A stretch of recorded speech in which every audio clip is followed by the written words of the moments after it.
තෙරුවන් සරණයි හැම දිනාටම. අදත් අපේ සුපුරුදු දහම් හමුව අප මේ ආරම්භ කරන්නේ උදෑසන 5:30ට ශ්‍රී ලංකාවේ වෙලාවෙන්. ඒ වගේම අද දිනේ වශයෙන් සැලකුවොත් අද 2020 වර්ෂයේ ඔක්තෝබර් මාසේ 22 වැනි බ්‍රහස්පතින්දා සම්මත වර්ෂයේ අපි මේ දහම් හමුව පවත්වන්නේ අන්තර්ජාලය ඔස්සේ ස්කයිප් මාධ්‍යයෙන්. ඉතින් ලෝකයේ පුරා විවිධ රටවල ඉන්න අපේ කල්යාණ මිත්‍රවරු මේට එකතු වන්නෙත් ස්කයිප් මාධ්‍යයෙන්. නැවතත් අපේ ලංකාවේ කොරෝනා උවදුර පැතිරලා තියෙන නිසා නැවතත් අපේ වැඩ කටයුතුත් අපි මුණ ගැසීම් කටයුතු නතර කරලා තිබෙනවා. ඉතින් ඒක නිසා බොහෝ දෙනෙකුට දහම් සාකච්ඡාවලට ධර්ම ශ්‍රවණයට යොමු වෙන්නේ මේ විදිහට තමයි. අපේ මේ දහම් හමුව අපි කාලයක් තිස්සේ කරගෙන ආවා. ඉතින් මතුවටත් අපි මේ දහම් හමුව හැකියතාක් කාලයක් පවත්වන්න බලාපොරොත්තු වෙනවා.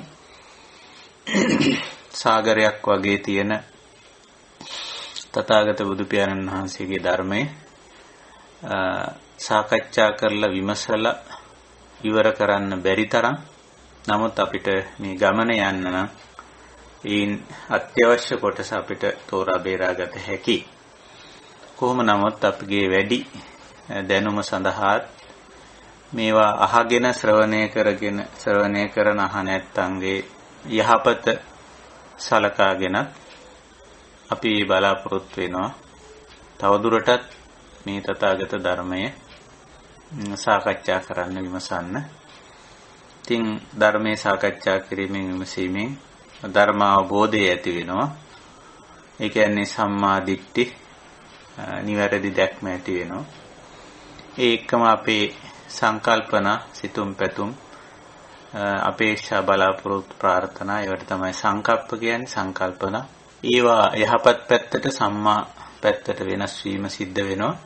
ඒ එක්කම අපේ වාචා කම්මන්ත ආජීව කතා බහ ඒ වගේම කායික ක්‍රියාකාරකම් සහ ජීවන පැවැත්ම ආජීවක ජීවන පැවැත්ම මේවයි අපේක්ෂිත වෙනස සිදු වෙනවා.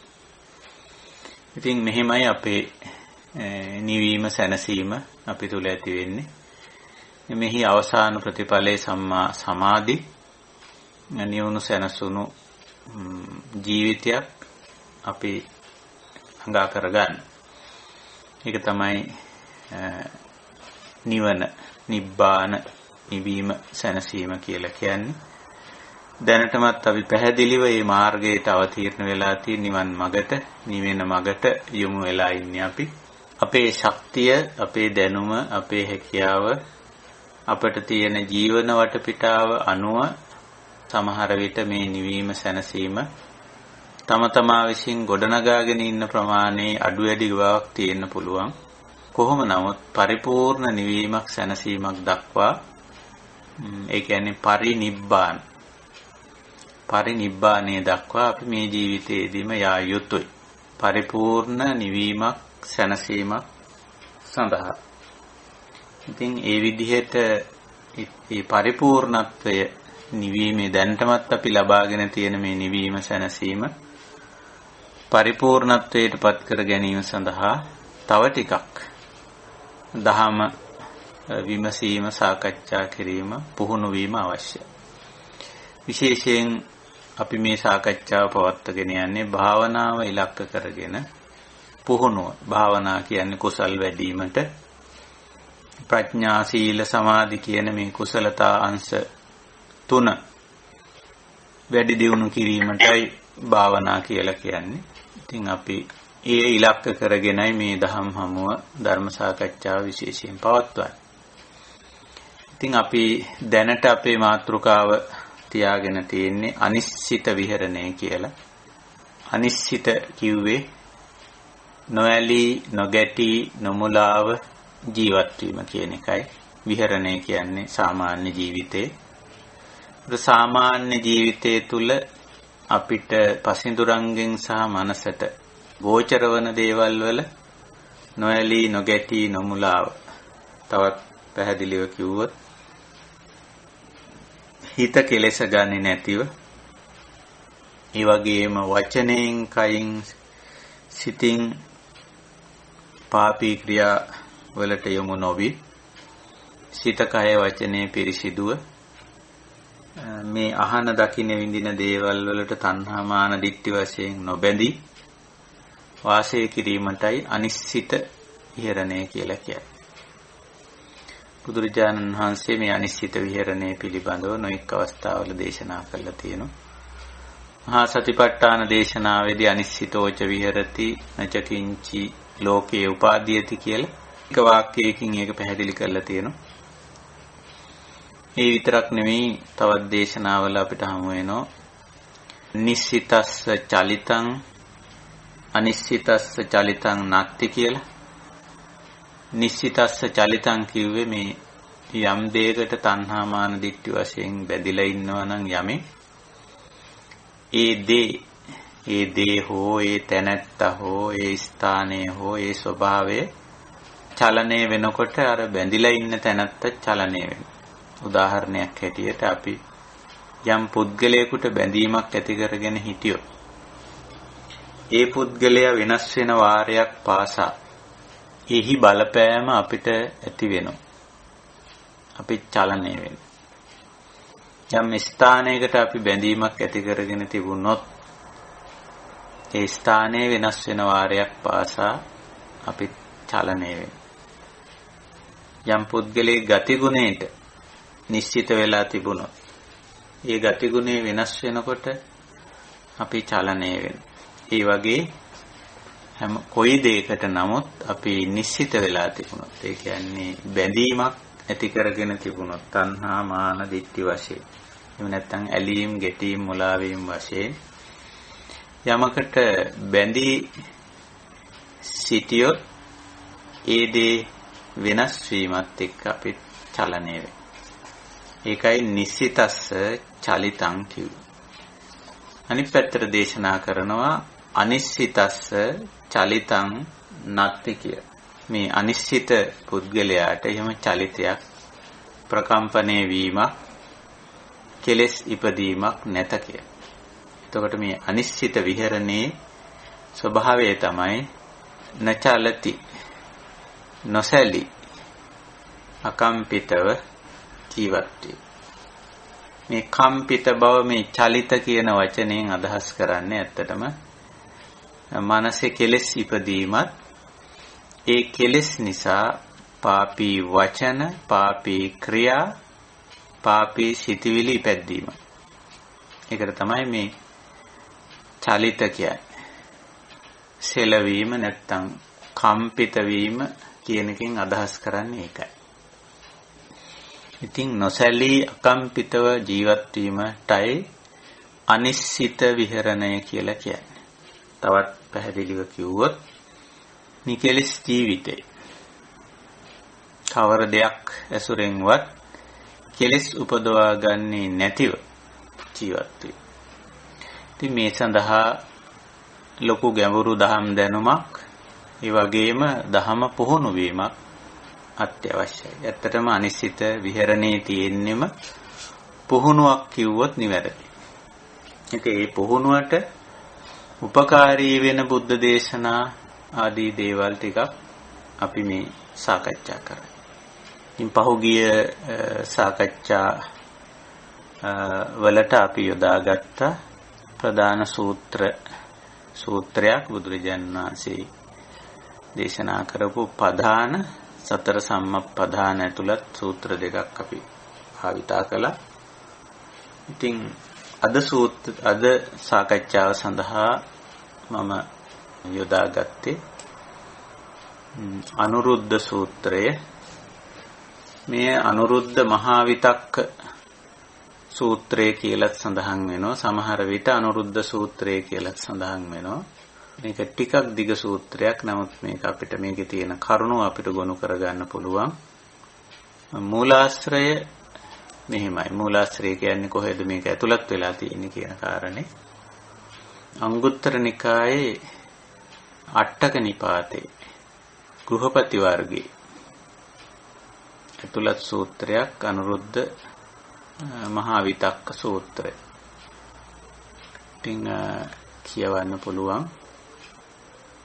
අංගුත්තර නිකායේ අට්ඨක නිපාතේ 3 වෙනි වර්ගය ගෘහපති වර්ගය. එහි 10 වෙනි සූත්‍රය අනුරුද්ධ සූත්‍රය. එහෙම නැත්නම් අනුරුද්ධ මහා විතක්ක සූත්‍රය කියලා සඳහන් වෙනවා. මෙතෙන්දී අපි සූත්‍රයේ කරුණු වලට යොමු වෙන්න කලින් අපි පැහැදිලි කරගත යුතු වචන කීපයකුත් තියෙනවා. ඒවත් අපි පැහැදිලි කරගමු. ඉස්සර වෙලා සූත්‍ර සාරාංශය තේරුම් ගමු. ඒකං සමයං භගවා බග්ගේසු විහෙරති සුන්සුමාරගිරේ භේසකලා වනේ මිගදායි. යම් අවස්ථාවක භාග්‍යතුන් වහන්සේ බග්ගේසු විහෙරති කිව්වේ බග්ග කියන ජනපදේ. නැත්නම් බග්ග කියලා සඳහන් වෙනවා. ඒ ජනපදේ මේ සුන්සුමාරගිරි සමහර විට කන්දක් වෙන්නේ නැති බේසකලාවනේ ඒ වනාන්තරයේ මිගදායි කියන්නේ හුඟක් වෙලාවට මේ අබේ භූමි වලට මෘග කියන්නේ වනසතුන්ට අබේ භූමි සකස් කර තිබීමක් පෙරදිග සම්ප්‍රදායේ තියෙනවා. ඒක නිසා ඉන්දියාවෙත් බොහෝ විට මිගදායවල් තිබිලා තියෙනවා. සතුන්ට අබේ භූමි. ඉතින් අබේ භූමියක අර සාමාන්‍ය වනාන්තරයකට වඩා යහපතක් තියෙනවා. මොකද එතන මිනිස්සු ඇවිල්ලා සතුන් මරන්නේ. සතුන් දඩයන් කරන්නේ නැති නිසා ඒ වගේ තැනක වාසය කිරීම හැම පැත්තකින්ම සුදුසු නිසා බුදුරජාණන් වහන්සේලා විවේකයේ කැමති ඇත්තෝ වනාන්තරයට ගියත් වනාන්තරයේ මිගදාය කොටසේ තමයි හුඟක් වෙලාවට වාසය කරලා තියෙන්නේ. මොකද වනාන්තරයේ අනිත් කොටසේ මිනිස්සු සමහර විට ගැවසෙන දඩයන් කරන ස්වරූපේ තියෙනවා. ඉතින් ඒක නිසා මිගදායි මේ වනාන්තරයේ අබේ භූමිය කොටසේ බුදුරජාණන් වහන්සේ වැඩ සිටි අවස්ථාවක්. තේනකෝපන සමේන ආයස්මා අනුරුද්ධෝ. ඒ අවස්ථාවෙම අනුරුද්ධහාමුදුරුව වෙනත් ප්‍රදේශයක වාසය කරා චේතිසු විහෙරති පාචීන වංශදායි කිය. මේ චේති ජනපදයේ තවත් මේ ජනපද මේ ඉන්දියාවේ කල සඳහන් වෙන 12 මහා ජනපද කියලා කොටසක් සඳහන් වෙනවා ඔය බෞද්ධ සාහිත්‍යයේ. එයින් දෙකක් මේ. ඉතින් ඒ චේති ජනපදයේ පාචීන වංශදාය. පාචීන වංශදාය කියන්නේ දාය කියන්නේත් ඔය වනාන්තරයට සාමාන්‍යයෙන් යෙදෙන වචනයක්. අනුරුද්ධහාමුදුරුවෝ ගැනත් බොහෝ වෙලාවට සඳහන් වෙනවා මේ වනවාසීව ගත කර කෙනෙක් හැටියට. ඉතින් අතකෝ ආයස්මතු අනුරුද්ධස්ස රහෝගතස්ස පටිසල්ලීනස්ස එවං චේතසෝ පරිවිතක්කෝ උදපාදි. හුදකලාව සිටි අනුරුද්ධහාමුදුරුවන්ට මෙවැනි කල්පනා ටිකක් නැත්නම් චේතසෝ පරිවිතක්කෝ කියලා කියන්නේ යම් සිතට ආපු අදහස් කීපයක් සිතට යම් අදහස් කීපයක් ඇති වුණා. ඒ අදහස් මෙහෙම. අප්පිච්චස්සායන් ධම්මෝ නායන් ධම්මෝ මහිච්චස්. මේ ධර්මය නැත්නම් මේ ධහම තුල පිහිටා සිටිය හැක්කේ මේ ධහමෙන් ප්‍රයෝජනගත හැක්කේ අප්පිච්ච අල්පේච්ච තාවය ඇති තැනැත්තාටයි. මහිච්ඡතාවය ඇති තැනැත්තාට නොවේ. මේක අදහසක්. දෙවෙනි අදහස සන්තුට්ඨස්සායන් ධම්මෝ නායන් ධම්මෝ අසන්තුට්ඨස්. මේ ධහමෙන් ධහම තුල පිහිටා සිටිය හැක්කේ මේ ධහමෙන් ඵල ලැබිය හැක්කේ සන්තුට්ඨ ලද දෙයින් සතුටු වෙන තැනැත්තාටයි. අසන්තුට්ඨස්ස නොවේ. එහෙම සතුටු නොවන තැනැත්තාට නොවේ. දෙවෙනි අදහස. තුන්වෙනි එක පවිවිත්තස්සායන් ධම්මෝ නායන් ධම්මෝ සංගනිකාරාමස්ස. මේ ධර්මයේ තුල පිහිටා සිටින්න පුළුවන්කම තියෙන්නේ. නැත්තම් මේ අපි කතා කරන අනිශ්චිත ජීවිතය ගත කරන්න පුළුවන්කම තියෙන්නේ පවිවේකය ඇති කර ගැනීම. පවිවේකය කියන්නේ උඟාක් පිරිසත් එක්ක ගත කිරීම නොවේ. පිරිසත් එක්ක ගත කිරීමට කියන්නේ සංගනිකාරාමය කියලා. පවිවේක කියන්නේ උඟාක් පුළුවන් තරම් මේ පුද්ගල සම්බන්ධතා වලින් ඉවත්ව සිටීම. මේක සාමාන්‍ය අර්ථයේ මහ ජනතාවගේ ගැවසීමෙන් දුරු වීම කියලා. නම පුද්ගල සම්බන්ධතා පුළුවන් තරම් අවම කරගෙන සිටීම. ඒක තව අදහසක් අනුද්ධාමඳුරන්ට ඇති වුණු. ඊළඟට ආරද්ධ විරියස්සායන් ධම්මෝ නායන් ධම්මෝ කුසීතස්. මේ ධම නැත්නම් මේ ධම තුල පිහිටා සිටිය හැක්කේ මේ අනිශ්චිත විහරණය ගත කළ හැක්කේ ආරද්ධ විරිය. අපි කතා කළේ ප්‍රධාන කියන එකම තමයි මේ. අත්නොහල වීරිය ඇති. ආරම්භෝ වීරිය ඇති තැනැත්තාටයි. නායන් ධම්මෝ කුසීතස්. අලස්ස කුසීත පුද්ගලයාට නොවේ. මේ තවත් අදහසක්. ඊළඟ එක උපට්ඨිත සතිස්සායන් ධම්මෝ නායන් ධම්මෝ මුට්ටස් සතිස්ස. මේ ධම තුල පිහිටා සිටිය හැක්කේ මේ ධමෙන් ප්‍රයෝජන ගත හැක්කේ මේ අනිශ්චිත විහරණය තුල සිටිය හැක්කේ උපට්ඨිත සති. එළඹ සිටි සිහිය ඇත්තාටය. මුට්ට සති කියන්නේ ඒකේ ප්‍රතිවිරුද්ධ ස්වභාවය. ඒ කියන්නේ විසිරුණු සිහිය ඇත්තාට නොවේ. තවත් අදහසක්. ඊළඟ අදහස සමාහිතස්සායන් ධම්මෝ නායන් ධම්මෝ අසමාහිතස්ස. සිතේ එකඟතාවය නිතරම පවත්වාගෙන යන තැනැත්තාට සමාහිත සමාධි ගුණය ඇත්තාටයි. අසමාහිත තැනැත්තාට නොවේ. ඊළඟට පඤ්ඤාවතෝ අයන් ධම්මෝ නායන් ධම්මෝ දුප්පඤ්ඤස්ස. මේ දහම ප්‍රඥාවෙන් යුතුව අනුගමනය කරන පිළිපදින කෙනාටයි දුෂ්ප්‍රඥ කෙනාට නොවේ කියන්නේ. ওই වගේ කරුණු නැත්නම් කිසියම් අදහස් 7ක් පරිවිතක්ක අනුරුද්ධහාමුදුරන්ට ඇති වුණා. ඊට පස්සේ මේ අනුරුද්ධහාමුදුරන්ට ඇති වුණු මේ අදහස මේ පරිවිතරකය බුදුරජාණන් වහන්සේට ශ්‍රවණය වුණා. නැත්නම් බුදුරජාණන් වහන්සේ දැනගත්තා. සූත්‍රේ නම් සඳහන් වෙන්නේ අතකෝ භගවා ආයස්මතෝ අනුරුද්දස්ස චේතසා චේතෝ පරිවිතක්කමඤ්ඤාය කියලා.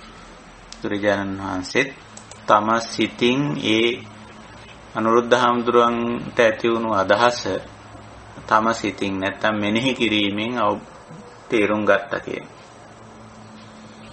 චේතසා චේතෝ පරිවිතක්කමඤ්ඤාය. දැන් එතකොට මේ කෙනෙක්ගේ සිතවිල්ල තව එක්කෙනෙක් දැනගන්නවා කියන කාරණේ පිළිබඳව තියෙන අදහස තරමක් গুপ্ত අදහසක් දැනට හුඟක් අය තියෙන්නේ. කෙනෙක්ගේ සිතවිල්ල තව කෙනෙකුට දැනගන්න පුළුවන් කියන කාරණේ.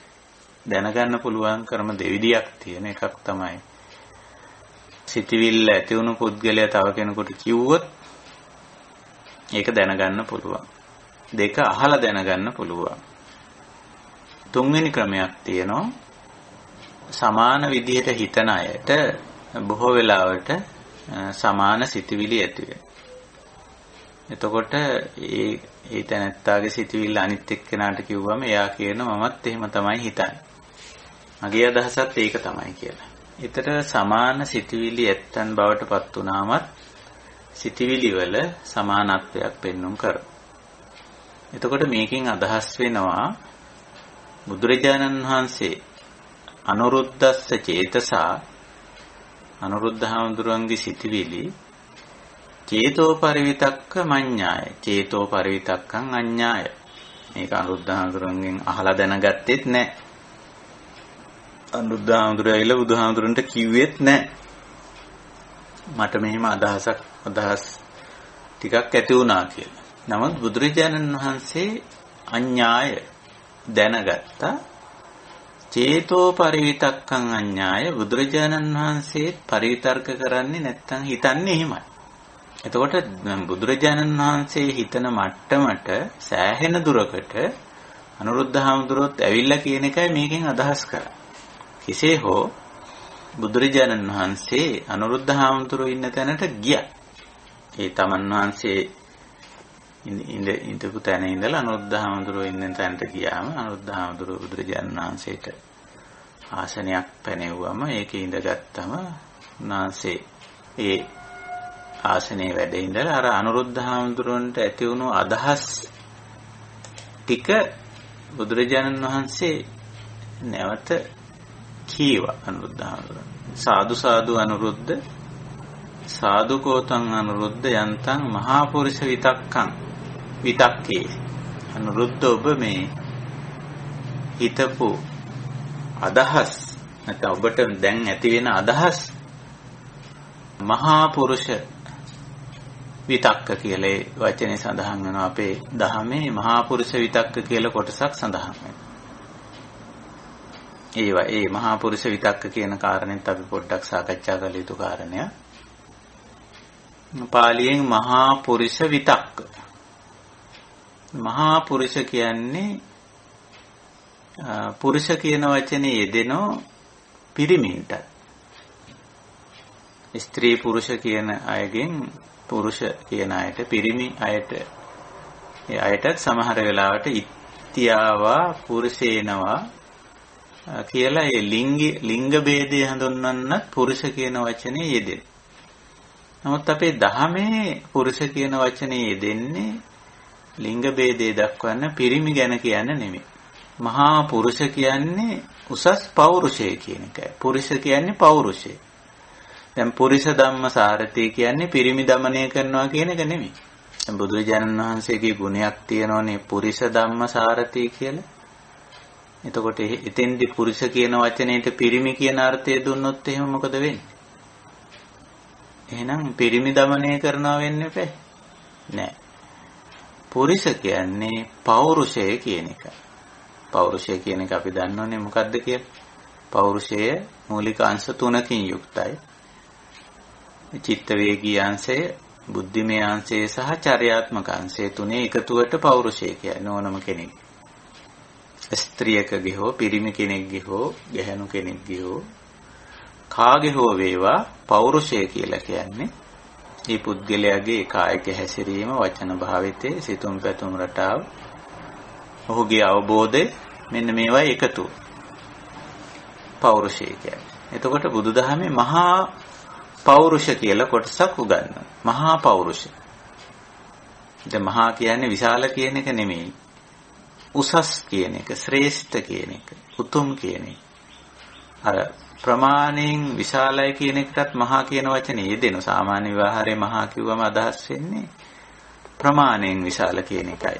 ප්‍රමාණයෙන් විශාල කියන කාරණේ තමයි කියවෙන්නේ ඒකේ. නමුත් මේ අපේ මේ දහමේ මහා කියන්නේ ප්‍රමාණයෙන් විශාල කියන එක නෙවෙයි. උසස් ශ්‍රේෂ්ඨ කියන අර්ථය. එතකොට මහා පුරුෂ කියන්නේ උසස් පෞරුෂ, ශ්‍රේෂ්ඨ පෞරුෂ කියන එක. දැන් බුදුදහමේ උගන්වන්නෙම මේ මහා පුරුෂයෙක්, මහා පෞරුෂයක් ඇති කරගන්න. උසස් පෞරුෂයක් ඇති කරගන්න. ශ්‍රේෂ්ඨ පෞරුෂයක් ඇති කරගන්න. යහපත් පෞරුෂයක් ඇති කරගන්න. එතකොට මේ යහපත් පෞරුෂයක් ඇති කරගෙන යනකොට මේ උසස් පෞරුෂය ගොඩනගා ගන්නකොට ඇති වෙනවා සංකල්පවල වෙනසක්, චර්යාවේ වෙනසක්, නේ? කතා බහේ වෙනසක්, පුද්ගල සම්බන්ධතා පැවැත්වීමේ උසස් වෙනසක් ඇති වෙනවා. එහෙම ඇති වෙනවනේ. දැන් අපිට මේ අපි මේ ධම් සභාවේ ඉන්න කල්යාණ මිත්‍රයන්ටම තම තමන්ගේ ජීවිතවලින් අපිට අපේ ජීවිතවලින් පැහැදිලිවම ඔප්පු වෙනවා මේ පෞරුෂීය වෙනස අපි තුල සිද්ධ වෙලා තියෙනවා කියලා. පෙරට වඩා මේ මොහොත වෙනකොට පුබ්බේන අපරං විශේෂං අධිගච්ඡති කියලා මේ දහමේ ලක්ෂණයක් පෙන්වනවා. දහම තුල අනේක කෙනා නිතරම කලින් හිටියට වඩා වෙනස් වෙනවා. උසස් තත්වයටපත් වෙනවා. නිවැරදි වෙනවා. පිරිසිදු වෙනවා. යහපත් වෙනවා.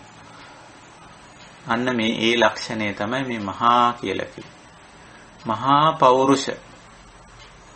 එතකොට මේ උසස් පෞරුෂ ලක්ෂණ 7ක් මේ අනුරුද්ධ හාමුදුරුවෝ මේ ඉදිරිපත් කළා නෙමෙයි ඇත්තට.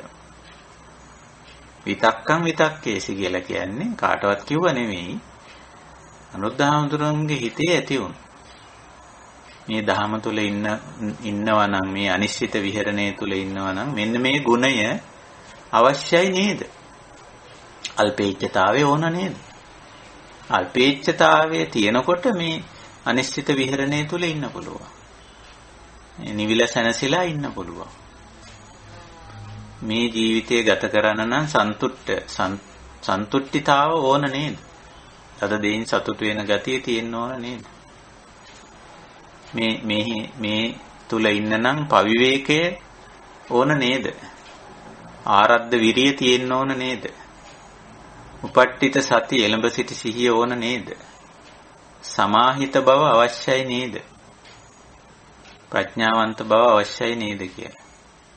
ওই විදිහට මේ කරුණු ටික අනුරුද්ධ හාමුදුරන්ට තේරුණා, වැටහුණා.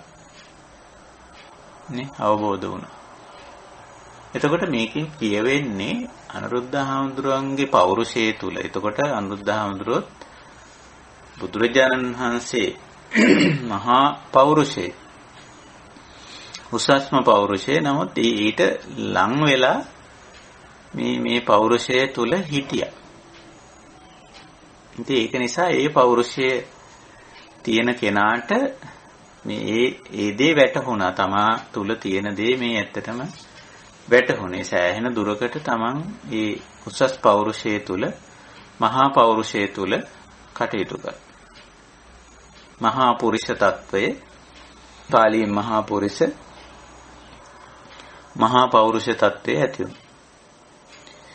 ඉතින් බුදුරජාණන් වහන්සේටත් ඒක චේතසෝ පරිවිතක්කං අඤ්ඤාය, ඒක ඒ විදිහටම උන්වහන්සේ තුලක් තියෙනවා. ඒකයි බුදුරජාණන් වහන්සේ අනුරුද්ධ හාමුදුරුවෝ ඉදිරියේදී දේශනා කරා. ඒ ටික සාදු සාදු කියලා ඒක පිළිගත්තා.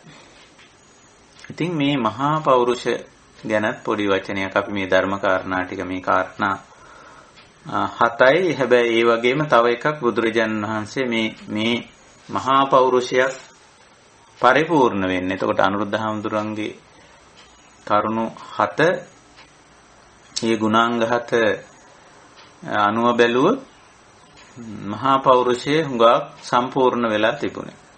මේක පරිපූර්ණ වෙන්න බුදුරජාණන් වහන්සේ තව එකක් ඉදිරිපත් කළා. තේන හිතං අනුරුද්ධ ඉමම්පි අට්ඨමං මහා පුරුෂ විතක්කං විතක්කේහි කියලා. එහෙමනම් අනුරුද්ධ මෙන්න මේ 8 වෙනි මහා පෞරුෂ ලක්ෂණය මේකට එකතු කරගන්න ඕන කියලා. ඒ තමයි නිප්පපංචාරාමස්සායන් ධම්මෝ, නිප්පපංච රතිනෝ නායන් ධම්මෝ පපංචාරාමස්ස පපංච රතිනෝ. ඒක තමයි බුදුරජාණන් වහන්සේ ඉදිරිපත් කළ 8 වෙනි මහා පෞරුෂ ලක්ෂණය. එතකොට දැන් මේවට අපි කියන්නේ උසස් පෞරුෂ ලක්ෂණ කියලා. මහා පුරුෂ විතක්ක. තවත් විදිහකට කිව්වොත් උසස් පෞරුෂ ඇති අය හිතන විදිහ, කටයුතු කරන විදිහ. මම මේ සූත්‍රයේ තෝරගත්තේ දැන් අපි මේ බොහෝ දහම් කරුණු අවබෝධ කරගෙන වටහාගෙන තියෙන නිසාවෙන් අපි කොහොමද තවදුරටත් මේ දහම තුල නැත්තම් තවදුරටත් මේ ධර්ම ප්‍රතිපදාව තුල කටයුතු කරන්න කියන කාරණේ වඩාත් අපිට වැදගත් වෙනවා. ඒක නිසා අන්න ඒකට ආධාරකයක් හැටියටයි මම මේ සූත්‍රය තෝරාගත්තේ. අපිට මේ සූත්‍රයේ තියෙන කරුණු හුඟක් වැදගත් වෙනවා දිගට සාකච්ඡා කිරීමේ. සමහර විට අර අනුරුද්ධ හාමුදුරුවන්ගේ ජීවිතේ වගේ මේ කියන කාරණා මේ අපේ ධම් සභාවේ ඉන්න කල්යාණ මිත්‍රයෝ තුල දැනටමත් තියෙන්නත් පුළුවන්. ඒකට කමක් නැහැ. ඒ තියෙන ඇත්තෝ සතුටු වෙන්න. මේ කියන ගුණාංග, මේ කියන මහා පුරුෂ ලක්ෂණ, මහා පෞරුෂ ලක්ෂණ, උසස් පෞරුෂ ලක්ෂණ දැනටත් අප ළඟ තියෙනවා කියලා.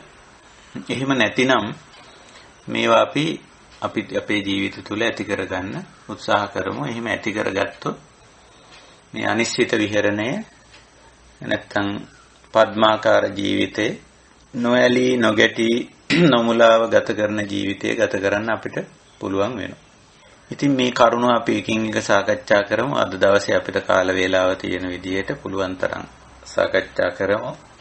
පළමුවෙන් මම මේ මහා පුරුෂ කියන වචනේ පොඩ්ඩක් පැහැදිලි කරන්න ඕන. මොකද මහා පුරුෂ ලක්ෂණ නැත්තම් මහා පුරුෂ විතර්ක කියන මේ කාරණේ මුල් බුදු සමයේ යෙදিলা තියෙන ආකාරයත් පසු බුදු සමයේ යෙදিলা තියෙන ආකාරයත් සම්පූර්ණයෙන්ම වගේ වෙනස්. මුල් බුදු සමයේ මහා පුරුෂ ලක්ෂණ කියන්නේ මහා පෞරුෂ ලක්ෂණ. ඒකට ස්ත්‍රී පුරුෂ ભેදයක් නැහැ. පෞරුෂය කියන එකේදී ස්ත්‍රී පුරුෂ ભેදයක් නැහැ. මහා පෞරුෂ ලක්ෂණ කියලා මුල් බුදු සමයේ කියන්නේ ස්ත්‍රී පුරුෂ ભેදයෙන් තොරව උසස් පෞරුෂයක් ඇති තැනැත්තෙක්ගේ ලක්ෂණ. මහා පුරුෂ ලක්ෂණ. නමුත් පසු කාලයට වෙනකොට මේ මහා පුරුෂ ලක්ෂණ කියන සංකල්පය ඊටාම පහත් තැනට නැත්තම් පරිහානිගත තත්වයටපත් වුණා. එය පිරිමින්ගේ ශරීර ලක්ෂණ දක්වා පිරිහුණා. ඊටාම උතුම් කරුණ පසු කාලීන වෙනකොට බොහෝ පස්සේ කාලේ වෙනකොට මේ පැත්තට බර වෙලා ගියා බෞද්ධ සාහිත්‍යයේ. ඒක මේ පිරිමි අයගේ ශරීර ලක්ෂණ බවට පත් වුණා. එතකොට මුල් බුදු සමය කියන්නේ ශරීර ලක්ෂණ ගැන නෙවෙයි.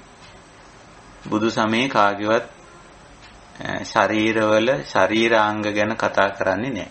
ඒවා මහ පහත් ඕලාරික හීන කතා. ඒ හීන කතා පහත් කතා පිළිබඳ විස්තර කරද්දී ගෑනු පිරිමින්ගේ ශරීර ලක්ෂණ ගැන කතා කිරීම පහත් ඕලාරික ලක්ෂණය. ඒක හීන දීන කතාවක් හැටියට සලකා. එතකොට ඒක නිසා බුදුදහමේ කාගේවත් ශරීර ලක්ෂණ ගැන කතා කරන්නේ නැහැ. ශරීරයක තියෙන කුමන ලක්ෂණයක් වන සමහර විට කෙනෙක්ගේ ශරීරාංගවල මනා පිහිටීමක් තියෙන්න පුළුවන්. ඇස කන නාසය දිවකය මේවා මනාකොට පිහිටලා තියෙන්න පුළුවන්. ඒ වගේ මේවයි ක්‍රියාකාරීත්වය මනාකොට තියෙන්න පුළුවන්. ශරීරයේ පැහැය මනාකොට තියෙන්න පුළුවන්. පිරිපුන් බව තියෙන්න පුළුවන්. තවත් කෙනෙක්ගේ මේ ශරීරාංග මනාකොට පිහිටලා නැති වෙන්න පුළුවන්. අපි කියනවා ඒවයි යම් යම් ආබාධිත තත්වයන්, විෂම තත්වයන් ඇති වෙලා තියෙන්න පුළුවන්.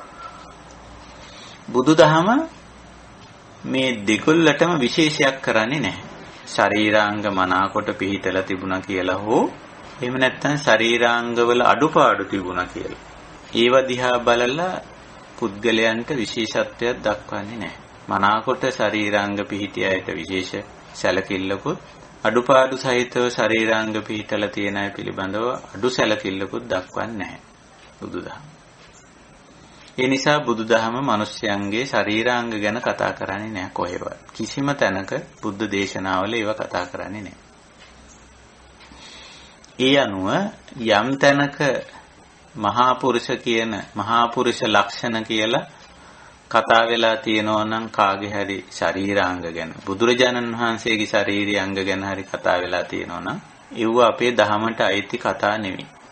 ඒවා ඒ බලපෑම ආවේ Hindu දහමේ තියෙනවා මේ පිරිමි අයගේ ශරීර ලක්ෂණ ගැන කතා කරන ගැහැණු අයගේ ශරීර ලක්ෂණ ගැන කතා කරන ඒවාත් තියෙනවා. ඔය ස්ත්‍රී ලක්ෂණ, පුරුෂ ලක්ෂණ ඕවා කතා කරන හීන ශාස්ත්‍ර, පහත් ශාස්ත්‍ර වෙනත් ආගම්වල වෙනත් දර්ශනවල තියෙන්න පුළුවන්. බුදුදහම ඒක අතහැරලා තියෙනවා. බුදුදහම දන්නවා, බුදුදහම උගන්වනවා ස්ත්‍රී ශරීරේ වේවා පුරුෂ ශරීරේ වේවා කායානුපස්සනාවට ගිහිල්ලා සතර මහා භූත වලින් සකස් වුණු උපාදාය රූපයක්. ඒකේ ශරීරාංගවල මනා පිහිටීමක් තියෙනවා නම් ඒ පිහිටන්නේ හේතුඵල ධර්මානුකූලව. ඒ වගේම නොමනා පිහිටීමක් තියෙනවා නම් ඒත් හේතුඵල ධර්මානුකූලව. ඒක සබා දහමට අයිති දෙයක්. ඒ තුලින් කිසිම කෙනෙක් විශේෂ පුද්ගලෙක් හැටියට අපේ ධර්මයේ සලකන්නේ නැහැ. තථාගත ධර්මයේ සලකන්නේ නැහැ. ඒක නිසා මේ මහා පුරුෂ ලක්ෂණ කියන පිරිමින්ගේ ශරීර ලක්ෂණ පිළිබඳ කතාව සම්පූර්ණ බුදුදහම එකක්, සම්පූර්ණ බුදුදහමෙන් පිටස්තර එකක්. අපි ඒව කතා කරනවා නම් ඒව බුදුදහමට අයිති කතා නෙමෙයි. නමුත් අපි දන්නවා පස්සේ කාලේ මේවා අල්ලගෙන කොයිතරම් දේවල් ලියවිලා තියෙනවා. කාගේ හරි ශාරීරික ලක්ෂණයක් ගැන කතා කිරීම මේ නිවන් මඟට කිසිසේත් අදාළ වෙන්නේ නැහැ. උපකාර වෙන්නේ නැහැ. එක්කෝ රාගය වැඩෙන දෙයක්, එහෙම නැත්නම් ද්වේෂය, අප්‍රසන්නතාවයේ පිළිකුල වැඩෙන දෙයක්. ශරීරාංග වල මනා පිහිටීම ගැන කතා කරන්න කාය සංසග්ග රාගය ඇති වෙනවා. ඒ ශරීරය ස්පර්ශ කරන්න, ඒ ශරීරයේ දකින්න, ඒ ශරීරයේ අතපත ගන්න, ඒ ශරීරයේ සමග ලිංගික සම්බන්ධතා පවත්වන්න, මෙවැනි අකුසලයක් තමයි වැඩෙන්නේ. ඒකයි බුදුදහමේ මේ ශරීරාංග ගැන කතා නොකරන්නේ. අනිත් පැත්තට යම්කිසි ශරීරයක තියෙන අඩුපාඩු සහිත පිහිටීම ගැන ඒක උලුප්පා කතා කරනකොට ඒක හේතුඵල ධර්මානුකූලව කතා කරන්නේ නැතුව ඒක වෙනත් විදියකට කතා කරුවොත් අයෝනිසෝ මනසිකාර කෙරුවොත් සමහර විට එතන පිළිකුලක්, අප්‍රසන්නතාවයක්, නොමනාපයක් වැනි අකුසලතා තමයි හටගන්නේ. ඒක නිසා බුදුදහම මේ අකුසල් උපද්දන දහමක් නෙමෙයි. අකුසල් උපද්දන කතා, ක්‍රියා, සිතිවිලි පවත්වන දහමක් නෙමෙයි බුදුදහම. ඒක නිසා පිරිමින්ගේ ශරීර ලක්ෂණ ගැන කතා කරන්නේ නැහැ බුදුදහම. කාන්තාවන්ගේ ශරීර ලක්ෂණ ගැන කතා කරන්නේත් නැහැ. ඒවා හුවා දක්වන්නේ නැහැ. එහෙම නැත්නම් ඒවා අවමානයට, නිගරුවට ලක් කරන්නේ නැහැ. ඒවා වර්ණනා කරන්නේත් නැහැ. කායානුපස්සනාව වඩපු ඇත්තෝ ඒවා පැත්තකින් තියලා තියෙනවා. මම මේ කාරණා ටික කිව්වේ මහා පුරුෂ ලක්ෂණ කියන කාරණේ පශ්චාත් බුදු සමයට එනකොට මුල් බුදු සමයේ තිබිච්ච මහා පෞරුෂ ලක්ෂණය පශ්චාත් බුදු සමයට එනකොට ඊටාම පරිහානිගත වෙලා තියෙනවා. සම්පූර්ණ බුදුදහමෙන් බැහැර කරපු දේ ආපහු කැරකිලා මේ දහමේ වලිගේ පැත්තට එකතු වෙලා තියෙනවා. ඉතින් මේ කතා කරන අපි මේ තෝරාගත්ත අනුරුද්ධ මහා විතක්ක නැත්නම් මහා පුරුෂ විතක්ක සූත්‍රය කතා කරන්නේ කාගේ හරි ශරීර ලක්ෂණ ගැන නෙමෙයි. මේ කතා කරන්නේ උසස් පෞරුෂ ලක්ෂණ ගැන. ඉතින් ඒක නිසා ඒවා හරිය වැදගත්. අපි මේ ධර්ම මාර්ගය යන ඇත්තෝ මහා පුරුෂෝ වෙන්නෝ. ඒ කියන්නේ මහා පෞරුෂ, උසස් පෞරුෂ, ශ්‍රේෂ්ඨ පෞරුෂ, උතුම් පෞරුෂ කියන එකයි. ඉතින් ඒ පෞරුෂවල ලක්ෂණ ටිකක් මේ කතා කරන්නේ. දැන් මේ ලක්ෂණ කතා කරනකොට අපිට මේක කණ්ණාඩියක් වගේ. කණ්ණාඩියක් කියන එක දන්නවනේ. අපි ඒ කණ්ණාඩිය ඉස්සරහට ගියාම අපේ ස්වરૂපේ පේන. ඉතින් ශරීරයේ මතු පිට ස්වરૂපයෙන් භාගයක් පේනවා. ඊට වැඩිය පේන්නේ නැහැ. ඉතින් අපි ඒක උපමාවට ගත්තේ කණ්ණාඩිය ඉස්සරහට ගියාම ඒක අපේ තියෙන తත්වය පෙන්න. එතකොට මේ වගේ දේශනා සාකච්ඡා කරපුවාම අපිට අපේ తත්වය තේරුම් ගන්න පුළුවන්. මේවා තමයි මහා පෞරුෂ ලක්ෂණ. මේ පෞරුෂ ලක්ෂණ අපි ළඟ තියෙනවද? තියෙනවා නම් අනිශ්චිත විහරණය ගත කරන්න පහසුයි. ඒ තියෙනවා නම් ඒකම තමයි අනිශ්චිත විහරණ. නැතිනම් අපිට මේවා ගොඩ නගා ගන්න වෙනවා. මහා පෞරුෂ ලක්ෂණ. මහා පෞරුෂ කියන්නේ ඇත්තටම මේ සෝතාපන්න තැනැත්තාගේ ඉඳලා නැත්තම් සුපටිපන්න කියලා අපි ගමු ඒකට. ධර්ම මාර්ගයට පිවිසුණු තැනැත්තා හඳුන්වන්නේ සුපටිපන්න කියනනේ. සුපටිපන්න භාවයට ඉන්නේ අපි මේ උසස් පෞරුෂ ලක්ෂණ ඇති කර ගැනීම. එහෙමයි. හොඳයි අපි මේ අනුරුද්ධ මහා පුරුෂ විතක්ක සූත්‍රය ඇතුළත් නැත්නම් අනුරුද්ධ සූත්‍රය ඇතුළත් කරුණු අපිට කාල වේලාව තියෙන ආකාරය අනුව විමසා බලමු. පළවෙනි මහා පෞරුෂ ලක්ෂණය අප්පිච්චතාව. අනුරුද්ධහාමුදුරුවෝ ළඟ ඒ ගුණය තිබිලා තියෙනවා. අප්පිච්චස්සායන් ධම්මෝ නායන් ධම්මෝ මහිච්චස්ස කියලා පළවෙනියට මේක හිතට ආවේ. මේ දහම තුල ඉන්න නම් මේ නිවුණු සැනසුණු ජීවිතය ගත කරන්න නම් මේ අනිශ්චිත විහරණයේ තුල ඉන්න නම් මේ පద్මාකාර ජීවිතය ගත කරන්න නම් අල්පේච්ඡ වෙන්න ඕන. මොකද්ද මේ අප්පිච්ඡතා කියන්නේ? මෙතන ඉච්ඡා කියන වචනේ තමයි අපි තේරුම් ගන්න ඕන. අපි කලිනුත් මේ වචනේ නොඑක් තැන්වලදී හමු වෙලා තියෙනවා. දස සංඥාවලදී අපිට මතකයි මේ ඉච්ඡා කියන වචනේ හමු වුණා. ඒ වගේම මහා සතිපට්ඨාන දේශනාවේදී යම්පි ඉච්ඡං නලබති කියන තැන ඉච්ඡා හමු වුණා. ඔය වගේ මේ ඉච්ඡා කියන වචනේ හමු වෙනවා. ඉච්ඡා කියන්නේ ජීවිත බලාපොරොත්තු කියන එක. අපේක්ෂා ප්‍රාර්ථනා ළඟා කර ගැනීමට අයත් කර ගැනීමට උපයා සපයා ගැනීමට සාක්ෂාත් කර ගැනීමට බලාපොරොත්තු වෙන දේ. යම් එහෙම බලාපොරොත්තු අපේක්ෂා තියෙනවා මිනිස්සයා. ඉච්ඡා. එතකොට මෙතන කියන්නේ අප්පිච්ඡා කියලා කියන්නේ අප්ප කියන්නේ ස්වල්ප අඩු කියන එකයි. අල්ප ස්වල්ප අප්පිච්ඡ. එතකොට මේකට තමයි අප්පිච්ඡතා අල්පේච්ඡතාව කියලා අපි කියන්නේ. බලාපොරොත්තු අපේක්ෂා අඩුයි. අඩු බව මහා පෞරුෂ ලක්ෂණය. ගොඩාක් දේවල් බලාපොරොත්තු වෙන පැත්තට කියන්නේ මහිච්ඡතා කියලා. මහා ඉච්ඡතා මහිච්ඡතා. එතකොට මේ අනිශ්චිත විහරණයේ තුල මේ පద్මාකාර ජීවිතයේ තුල මේ නිවුණු සැනසුණු ජීවිතයේ තුල ඉන්න බෑ. එහෙම නිවීමක් සැනසීමක් නැහැ. මහා මහිච්ඡතාවය තුල ගොඩාක් අපේක්ෂා බලාපොරොත්තු තියාගෙන ඉන්න කෙනාට නිවීමක් සැනසීමක් නැහැ.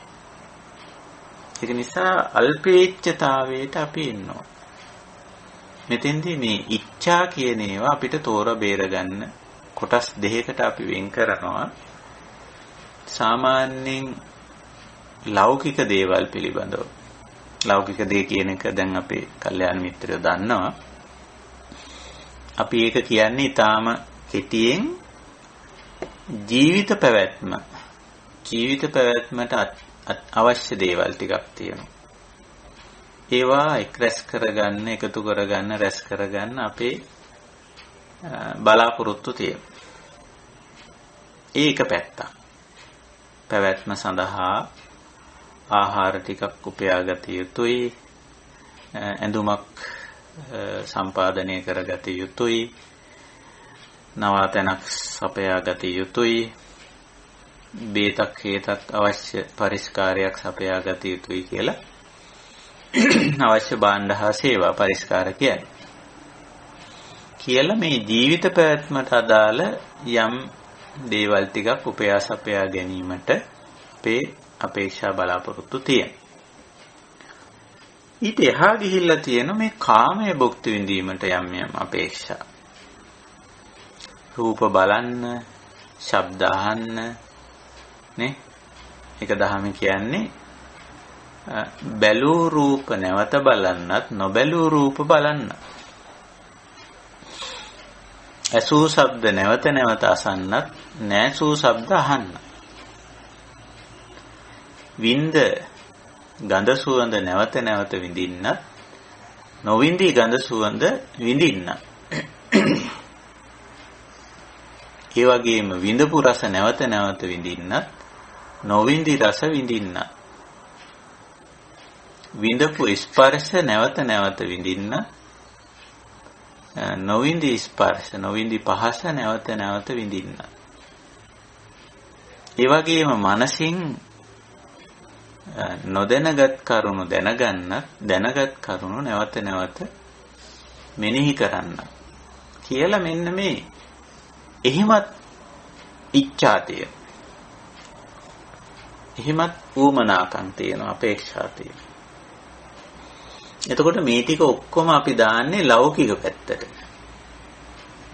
මේව හොඳට වෙන් කරලා තේරුම් ගන්න ඕන. අපි ධර්ම මාර්ගයේ ඉන්නේ නැත්තෝ හැටියට මේව හොඳට වෙන් කරලා තේරුම් නොගත්තොත් අපි මේව පටලව ගන්න.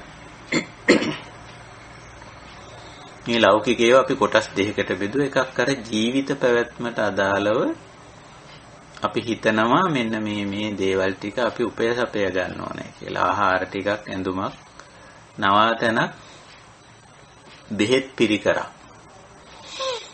ඔය ටික. මොකද ඒ ටික සාමාන්‍ය මැරෙනකන් ජීවත් වීම සඳහා අවශ්‍ය නිසා. ඒ ගැන ඉච්ඡා තියෙනවා. අපේක්ෂා තියෙනවා, බලාපොරොත්තු තියෙනවා. ඊට අමතරව තියෙනවා අර කියපු පංච කාම රූප, ශබ්ද, ගන්ධ, රස, ස්පර්ශ සහ මනසින් වටහා ගන්න දේ ධම්ම. මෙන්න මේවා ඒ නොවිඳි, නොදුටු, නොඇසු, නොවිඳි, නොතේරුම්ගත් දේවල් විඳින්න, දකින්න, අහන්න, විඳින්න, තේරුම් ගන්න මනාපයකුත් දැනට අහලා, දැකලා, විඳලා, වටහාගෙන තියෙන දේවල් නැවත නැවත යලි යලි දකින්න, අහන්න, විඳින්න, වටහා ගන්න තියෙන අපේක්ෂාව, බලාපොරොත්තුව, රුචිකත්වය, කැමැත්ත, ඉච්ඡාව. දැන් ඔතනින් අපිට අයින් කරන්න පුළුවන් කොටසක් තියෙනවා. දැන් අපි කොහොමද මේ අප්පිච්ච වෙන්නේ?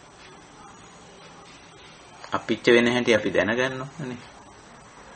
දැන් ඔය ලෞකික ජීවිතයේ ලෞකික ඉච්ඡා අපි කොටස් දෙකකට බෙදලා අර දෙවෙනි කොටස කපහරින්න පුළුවන්. මොනවාද? දැකපු රූප, අහපු ශබ්ද, විඳපු ගන්ධ, රස, පහස, වටහාගත් දේවල් නැවත නැවත දකින්න, අහන්න, විඳින්න, වටහා ගන්න තියෙන ඉච්ඡාව අයින් කරගන්න පුළුවන්. අපි යමක් දැක්ක කියමු. ඒ දැකීම අපේ උමනාවට බැලුවා හෝ උමනාවක් නැතුව නමුත් දැක්ක හෝ වෙන්න පුළුවන් නේ දික්ටම් කියලා ඔකට කියන්නේ. දික්ටම්. සුතං අහන හෝ ඇහුණු දේ. මුතං විඳ හෝ විඳින්න සිදුවුණු දේ. විඤ්ඤාතං වැටහුණු හෝ වටහාගත් දේ. ඉතින් දැන් ඕක ඉච්ඡාවක් කරගන්න නැතුව නැවත නැවත ඒක විඳින්න, ඒක පසුපස යන්න එහෙම අපේක්ෂා බලාපොරොත්තුවක් නැතුව ඒ ටික අතහැරලා දාන්න පුළුවන්. මේ ලෞකික කාම පැත්තට අයිති දෙයි. එතකොට ඔය ඉච්ඡා වලින් විශාල කොටසක් කපා හැරෙනවා. එතකොට අප්පිච්ච වෙනවා, අල්පේච්ච වෙනවා. මේක හොඳට අපි තේරුම් ගන්න ඕන කාරණා. මේ අල්පේච්ඡතාවය කියන එක හුඟක් අය හරියට තේරුම් අරගෙන නැහැ. අඩුම ගානේ ඉච්ඡා කියන වචනේවත් තේරුම් අරගෙන නැහැ. ඒක හරියට තේරුම් ගන්න ඕන. අපිට කොහොමද ඉච්ඡා එන්නේ? බලාපොරොත්තු අපේක්ෂා ඇති වෙන්නේ ඇයි? ඒවට හේතු තියෙනවා. හේතුඵල ධර්මානුකූලයි ඒවා. එතකොට ඔය ටික අපිට කපා හරින්න පුළුවන්. ඊළඟට අපි කතා කරා ඊළඟට තියෙනවා ජීවිත පැවැත්මට අදාළව ඉච්ඡා ටික, අපේක්ෂා ටික, බලාපොරොත්තු ටික. මම ජීවත් වෙනකන් මට ජීවත් වීමට ආහාර ටිකක් අවශ්‍යයි. ඉතින් බුදුවරුන්ට පවා මේ ඉච්ඡාව තියෙනවා. අද පින්ඩපාතේ යන්න ඕන. මොකටද? ආහාර ටිකක් සොයා ගන්නවා. ඊට පස්සේ රැ වෙනකොට අඩුම ගානේ රාත්‍රී කාලේ වෙනකොට නවාතැනක් හොයාගන්න. අද මම නවාතැනක් හොයාගන්නවා. මොකටද? රාත්‍රිය ගත කරන්න. දවල්ට උනත් උන්වහන්සේලා ගස් හේවණක් හරි හොයාගන්න, රුක්ක මූලයක් හරි හොයාගන්න. ඒක ඉච්ඡාවක් එතන. ඊට පස්සේ තමන්ගේ වස්ත්‍රය, චීවරය අබල දුබල වුණොත් චීවරයක් සම්පාදනය කරගන්න. ඒක ගැන හිතනවා. හිතලා ඒක සම්පාදනය කරගන්න. ලෙඩක් රෝගයක් ඇති වුණොත් ඒකෙන් මිදෙන්නේ යම්කිසි බේතක් සම්පාදනය කරගන්න. ඉතින් ඒ ටික රහතන් වහන්සේලාටත් තියෙනවා. හැබැයි ඒකෙත් වෙනසක් තියෙනවා. මේ ජීවිත අපේක්ෂා කියලා අපි උකට කියමු. ඉච්ඡා. ඒව බොහොම සරලයි. සරල කරගන්න පුළුවන්. අර මුලින් ටික කපලම දාන්න පුළුවන්. මේ ටිකත් සරල කරගත්ත හැකි. අපිට ආහාර පාන උනත් ඉතින් ආහාර පාන අවශ්‍යයි. නමුත් ඉතින් විසිතුරු අලංකාර නානා විලාසිතාකරණයට භාජනය වෙච්ච කෑම ඕනි නැහැනේ. ඇඳුමක් අවශ්‍යයි. නමුත් ඒක නානා විසිතුරු විලාසිතාකරණය වෙච්ච ඇඳුමක් අවශ්‍ය නැහැ. නවාතැනක් අවශ්‍යයි. නමුත් ඒක නානා විසිතුරු විලාසිතාකරණය වෙච්ච නවාතැනක් ඕනි නැහැ.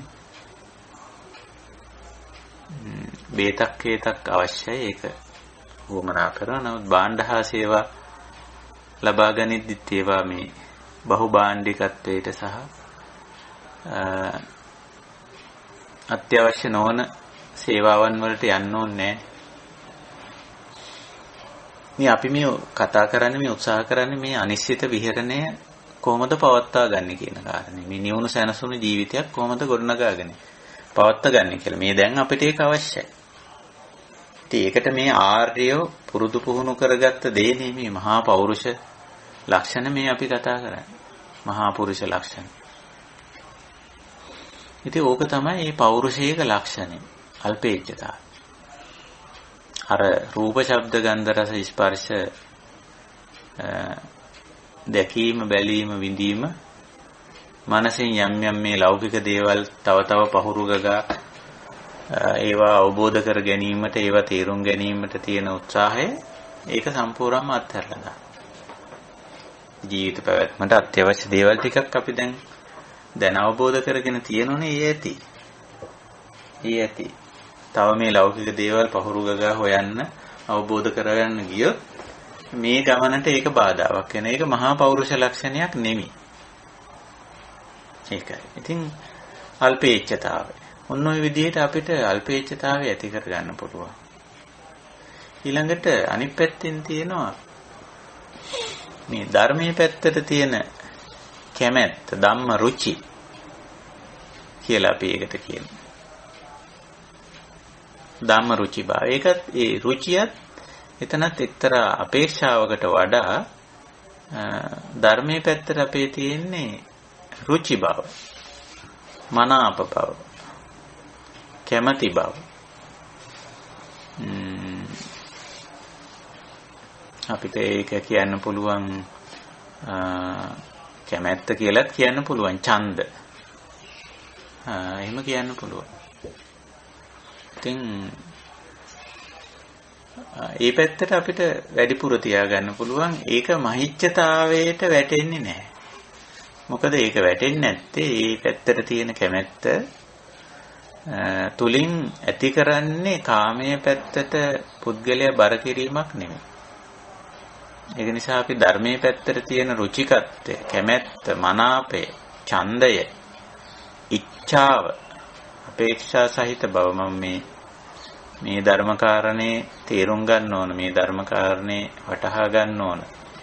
මේ සීලය මම මේ සිල් ගුණය පුරා ගන්න ඕන, මේ සිල් ගුණය වර්ධනය කර ගන්න ඕන, මේ සමාධි තත්වයට මම පත් වෙන්න ඕන කියන එක මේ මහිච්ඡතාවයට අයිති වෙන්නේ නැහැ. මොකද ඒ වයින් පුද්ගලයාගේ අර උසස් පෞරුෂ ලක්ෂණය පිරිහෙන්නේ නැහැ. ඒ උසස් පෞරුෂ ලක්ෂණය තවදුරටත් වැඩි වෙනවා. ඒක නිසා දැන් අපි බලන්න ඕන අපේ ජීවිතයේ මේ ඉච්ඡාවල తත්වය කුමක්ද කියලා. මේ මහිච්ඡතාවයට යන්න මොකද වෙන්නේ? අපේ මේ නිවුණු සැනසුණු ජීවිතය අබල දුබල වෙනවා, අඩාල වෙනවා. ඒකයි. ඉතින් කිසිම දෙයක් පිළිබඳව එක පැත්තකින් ස්ථිර බලාපොරොත්තු තියාගන්නේ නැහැ. මොකද හේතුව අස්ථිරයි. ඊළඟට මේ අනවශ්‍ය බලාපොරොත්තු විශේෂයෙන් ලෞකික කාමයට සම්බන්ධ අපේක්ෂා බලාපොරොත්තු තියාගන්නේ නැහැ. ඒවා ඉතින් අපි සම්පූර්ණ ඒවයි අපිට දැන් අයින් කරගන්න පුළුවන්. මොකද අපි ඒවයි නිස්සාරත්වය තේරුම් අරන් ඉන්න නිසා ලේසියෙන් අයින් කරන්න පුළුවන්. එහෙම නැති අයට තමයි මේ පංචකාම පිළිබඳව ඉච්ඡා අයින් කරන්න බැරි. ඒක නිසායි බුදුදහමේ කාමයේ පිළිබඳව ගැඹුරට උගන්වන්නේ. ලෝකේ මිනිස්යන්ට මේ රූප, ශබ්ද, ගන්ධ, රස, ස්පර්ශ නැවත නැවත බලලා ඒ සඳහා එයින් ලැබිච්ච සහනයක් නැහැ. එයින් වෙලා තියෙන්නේ තව තවත් අපේක්ෂා භංගත්වයට පත්වීමක් විතරයි. ටිකක් බලලා ඊට පස්සේ හිතන තව මේකේ බලන්න ඇති. ඔය අසුතව පුතුජන මට්ටමේ අයගේ තියෙනවා මඤ්ඤණා කියලා දෙයක්. මඤ්ඤණා. ඒකට ඒගොල්ලෝ දිත්තං මඤ්ඤති, දිත්තස්මින් මඤ්ඤති, ඔහොම ගිහිලා අදිත්තං මඤ්ඤති කියලා එකකුත් කරනවා. මේකේ තව මට බලන්න දෙයක් ඇති කියලා හිතනවා.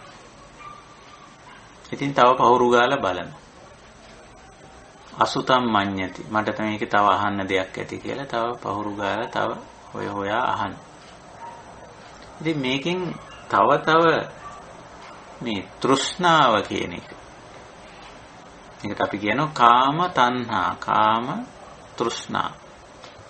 ඇති වෙනවා මිසක පුද්ගලයාට සැනසීමක් ඇති වෙන්නේ. ඒක නිසා මේ කාම වස්තු කියලා අපි කියන කාම වස්තු සහ කාමී ක්‍රියා. කාම වස්තු කියලා කියන්නේ රූප, ශබ්ද, ගන්ධ, රස, ස්පර්ශ. කාමී ක්‍රියා කියලා කියන්නේ රූප බැලීම, ශබ්ද ඇහිීම, ගන්ධ සුවඳ විඳීම, රස විඳීම සහ පහස විඳීම. ඒතකොට ඒවා සිහිනුවන යොදලා බැලුවොත් මේවායේ නිස්සාරත්වය අපිට අවබෝධ වෙනවා. අන්න අවබෝධ වුණාම මේවා පිළිබඳව තියෙන ඉච්ඡාව අතහරින්න පුළුවන්. අල්පේච්ඡ වෙන්න හරි ලේසි. ඒ ගැන බලාපොරොත්තුවක් නැහැ, අපේක්ෂාවක් නැහැ. ඉතින් ඒ ටික කපා හරින්න පුළුවන්. ඊළඟට මනසින් කරන දේ, මේ ලෞකික දේවල් තව පහුරු ගගා හොයා ඉගෙන ගැනීම.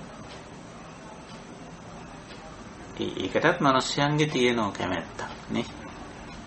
ලෞකික දේවල් ඉගෙන ගත්තා. මේ වයින් සමහර වෙලාවට ලෞකික ප්‍රයෝජනක් තියෙන නිසා ඉගෙන ගන්න. නමුත් ලෞකික ප්‍රයෝජනයක් කියන දේ අපේ ජීවිතේ අවශ්‍ය වෙන්නේ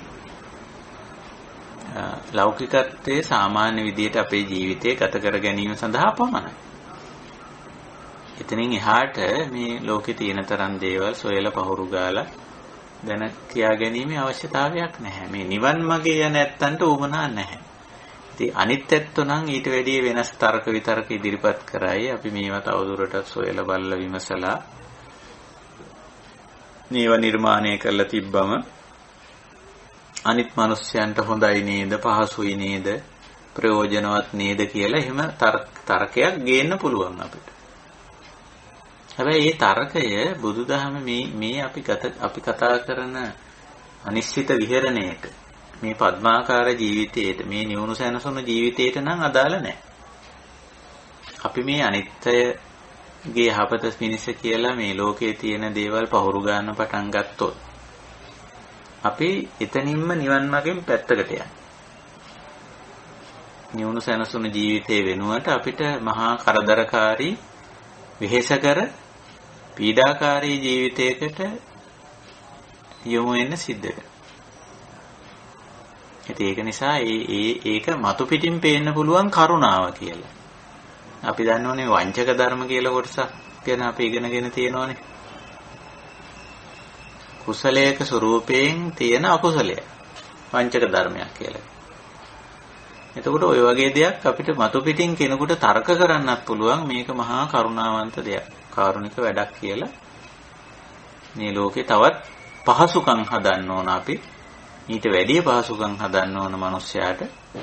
ඒ නිසා තව අපි භෞතික විද්‍යා පරිශන, ජීව විද්‍යා පරිශන, රසායන විද්‍යා පරිශන කරන්න ඕන. මේ මහ පොළොවේ බැරි නම් ආකාශයට ගිහිල්ලා හරි තව ග්‍රහලෝක වස්තු හරි හොයාගෙන ඊට වැඩි පහසු දේවල් හදන්න ඕන කියලා ඔහොම ඉදිරිපත් වෙන්න පුළුවන් කෙනෙක්. ඒ ඉදිරිපත් වීම මහා කාරුණික වැඩක්. මානවයා වෙනුවෙන් කරන මහා විශාල සේවයක් කියලා අර්ථකථනය කරන්න පුළුවන්.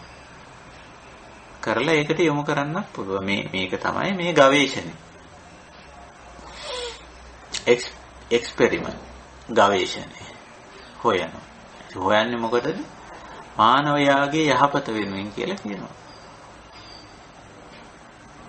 නමුත් ඉතින් ඒක ඒ පැත්තේ ලෞකික තර්කයක් වුණාට මේ පුද්ගලයාට කවදාවත් නිවුණු සැනසු ජීවිතයක් ලැබෙන්නේ නැහැ. මොකද හේතුව? ඒ සොයන පුද්ගලයාට කවදාවත් නිවීමක් නැහැ, සැනසීමක් නැහැ. හැමදාම පහුරු ගන්නන්නේ, හැමදාම පරිේෂණ කරන්නේ, හැමදාම සොයන්නේ කවදාවත් තෘප්තිමත් භාවයටපත් නොවුණු කෙනෙක් හැටියට මැරෙන්න වෙනවා. ඒක නිසා මනසින් කරන මේ ලෞකික දේවල් පිළිබඳ නැවත නැවත සෙවීම, ඒ පිළිබඳව තියෙන ඉච්ඡාව, මහිච්ඡතාව, ඒක අපේ ධර්මයේ පිළිගන්නේ නැහැ. ඉතින් ওই විදිහට අපි මේ කාරණා ටික හොඳින් වටහා ගත්තොත් අපිටත් අල්පේච්ඡතාවයට මාරු වෙන්න පුළුවන්. එතකොට නම් නිවීමක්, සැනසීමක් තියෙනවා. ඊළඟට අපේ ධම්මරුචි භාවය. ඒක ඉතින් අපි දිගටම තියාගන්න ඕනේ. මේ අපි දැන් මේ ධම්ම සභා පවත්වන්නේ, ධර්ම සාකච්ඡා කරන්නේ, දහම් පොතපත කියවන්නේ, ධර්ම ශ්‍රවණය කරන්නේ. ඒකට තියෙන රුචිකත්වය මහිච්ඡතාවයට වැටෙන්නේ නැහැ. මොකද ඒක මේ ලෞකිකත්වයට පොළඹවන, ලෞකිකත්වයේ පසුපස හඹා යන, ඊට උනන්දු කරන, ප්‍රවර්ධනය කරන වැඩපිළිවෙලක් නොවේ. ඒකෙන් තමයි අපි මේ අල්පේච්ඡතාවයට එන්නේ, ධම්මරුචිය නිසා. මේ ධර්මයේ තියෙන කැමැත්ත, රුචිකත්වය, මනාපය, එහි යෙදෙන්න තියෙන උත්සාහය නිසා තමයි අපි මේ විදියට මේ ධර්ම මාර්ගයට යොමු වෙලා තියෙනවා. අපි අල්පේච්ඡ වෙන්නේ ධම්මරුචිය නිසා. ඒක නිසා මේ පැත්තේ කාරණේ ඒ විදිහයි. ඉතින් මම හිතනවා මෙන්න මේ පළවෙනි මහා පෞරුෂ ලක්ෂණය, මහා පුරුෂ ලක්ෂණය අපේ කල්යාණ මිත්‍රයන්ට වැටහෙන්නේ නැති මේ මහා පුරුෂ ලක්ෂණය දැනටමත් ඇති. මේ ඇත්තන්ගේ ජීවිතවල, අපේ ජීවිතවල මේක ඇති. තියෙනැත්තෝ තවත් අල්පේච්ඡ වෙන්න උත්සාහ කරනවා. අල්පේච්ඡ වෙන තරමට, මේ ඉච්ඡා අල්ප වෙන තරමට. ඒ කියන්නේ අපේක්ෂා බලාපොරොත්තු, ලෞකික අපේක්ෂා බලාපොරොත්තු අඩු වෙන තරමට ජීවිතයේ සැනසීමක් ලැබෙනවා. වැඩි වෙන තරමට ඒ සැනසීම නැති වෙනවා. නිවුණු සැනසුණු ජීවිතයක ලක්ෂණය, මහා පෞරුෂ ලක්ෂණය මේ අල්පේච්ඡතාව. ඔගේ අනිත් පැත්ත කාටත් තේරෙනවා මහයිච්ඡතාවයට ගියාම ඇති වෙන දුක්ඛ දෝමනස්ස වෙහෙසකර භාවය. ඒක හැමෝටම තේරෙනවා. ඊළඟට අපි දෙවෙනි කාරණේටත් මදක් අවධානය යොමු කරමු. වෙලාව තියෙන හැටියට දෙවෙනි කාරණේ හැටියට දෙවෙනි මහා පුරුෂ ලක්ෂණය නැත්නම් උසස් පෞරුෂ ලක්ෂණය හැටියට සලකන්නේ සන්තුට්ඨිතා. සන්තුට්ඨස්සයන් ධම්මෝ නායන් ධම්මෝ අසන්තුට්ඨස්ස. මොකද්ද සන්තුට්ටි කියන්නේ මෙතන? සන්තුට්ටි දෙවිදියකට බුදුදහමේ පෙන්නන එකක් තමයි මේ කාමය භුක්ති විඳලා පුද්ගලයෙක් ඇති වෙන පුද්ගලයෙක් තමන් තුළ ඇති කරගන්න ප්‍රබෝධනේ සතුටු වෙනවා කියලා. එහෙම දෙයක්. ඒ සතුටත් අපේ දහමේ ඔය රූප බලලා, ශබ්ද අහලා, ගන්ධ රස පහස විඳලා ලෞකික දේවල් හුඟක් ඉගෙනගෙන තේරුම් අරගෙන එයින් ලබන සතුට. ඕක තමයි හුඟක් දෙනෙක් දන්න සතුට. අසුතවා පුතුජන මට්ටමේදී සන්තුට්ටි කියන්නේ ඒක. ඒ සන්තුට්ටිය බුදුදහමේ සලකන්නේ අසුතවා පුතුජන මට්ටමේ තියෙන ඕලාරික පහත් හීන ග්‍රාම්‍ය හීනෝ ගම්මෝ පෝතුජ්ජනිකෝ අනරියෝ අනත්ත සංහිතෝ. ඔය කාම සුකල්ලිකානුයෝගයේ තියෙන සතුට. ඒක. ඉතින් ඒකයි බුදුරජාණන් වහන්සේ ඒ විදිහට ඒ වචන පාවිච්චි කරලා තියෙන හීනෝ ගම්මෝ පෝතුජ්ජනිකෝ අනරියෝ අනත්ත සංහිතෝ. ඒක හීනයි. ඒ සතුට එතන කිසියම් ආකාරයක මනස ප්‍රබෝධනය වීමක් තියෙන්න පුළුවන්. කයට පහසුවක්, හිතට සහනයක් තියෙන්න පුළුවන්. රූපයක් බැලීමෙන්, ශබ්දයක් ඇසීමෙන්, ගඳක් රහසක් පහසක් විඳීමෙන්, ලෞකික දෙයක් ඉගෙන ගැනීමෙන් තියෙන්න පුළුවන්. නමුත් ඒක හීනෝ. ඒක උසස් එකක් නෙමෙයි, පහත් එකක්. ගම්මෝ ග්‍රාම්‍ය එකක්. පෝතුජ්ජනිකෝ. මේක පුතජන භාවයට හේතු වෙන එකක්. අනරියෝ ආර්ය එකක් නෙවෙයි, අනාර්ය එකක්. අනත්ත සංහිතෝ. ඒක අර්ථයේ පිණිස නෙවෙයි, අනර්ථයේ පිණිස හේතු වෙන සතුටක්. ඒයින් ලබන සතුට. ඒක නිසා බුදුදහමේ ඒ සන්තුට්ඨිය උසස් පෞරුෂ ලක්ෂණයක් හැටියට සලකන්නේ නැහැ. ඉතින් අපි බලන්න ඕන අපි තවමත් අපි සතුටු වෙන්නේ ඒ වයින්ද කියලා. අර අසුතවා පුතුජන මට්ටමේදී සතුටු වුණු දේවල් වලින්ද අපි සතුටු වෙන්නේ තාම. එහෙමනම් අපි උසස් පෞරුෂ ලක්ෂණයට මහා පෞරුෂ ලක්ෂණ වලට අපි ඇවිල්ලා නැහැ. එතකොට මේ නිවුණු සැනසුණු ජීවිතය ගත කරන්න බෑ. නිවුණු සැනසුණු ජීවිතේ සතුට තියෙනවා. හැබැයි මේ ලෞකික දේවල් පස්සේ හඹාගෙන ගිහිල්ලා ඒවා අයිති කරගෙන භුක්ති විඳින්මින් ලබන සතුට නෙවෙයි. අපේ තියෙන්නේ පීති සම්බොජ්ජංග ධම්ම පීති. නේ? ධම්ම පීති සුඛං සේති විප්පසන්නේන චේතස. අපිට තියෙන්නේ ධම්ම පීතිය. මේ ලෞකික පීතිය ඒ ලෞකික සතුට නෙවෙයි. ඒක මහා ඕලාරිකයි. ඒක ඇත්ත වශයෙන්ම తాවකාලික සතුටක් වුණාට ආපහු දුකට පන්නන දුක පැත්තට උසි ගන්නන පොළඹවන ඒ ලක්ෂණේ තියෙන්නේ. ඒක නිසා ධර්ම මාර්ගයේ යන ඇත්තෝ එහෙම නැත්නම් මේ අනිශ්චිත විහරණය තුල ඉන්න ඒ සඳහා උත්සාහ කරන ඇත්තෝ නිතරම මේ සන්තුට්ඨිතාව සතුට මේකට තවත් වචනයක් අපේ ධර්මයේ කියනවා ලද දේෙන් සතුට කියලා. ඒක ඒ තරම්ම හොඳ පරිවර්තනයක්ද කියලා මම දන්නේ නැහැ. ඒක ඔය අටුවාවලදී එහෙම කියන වචනයක්.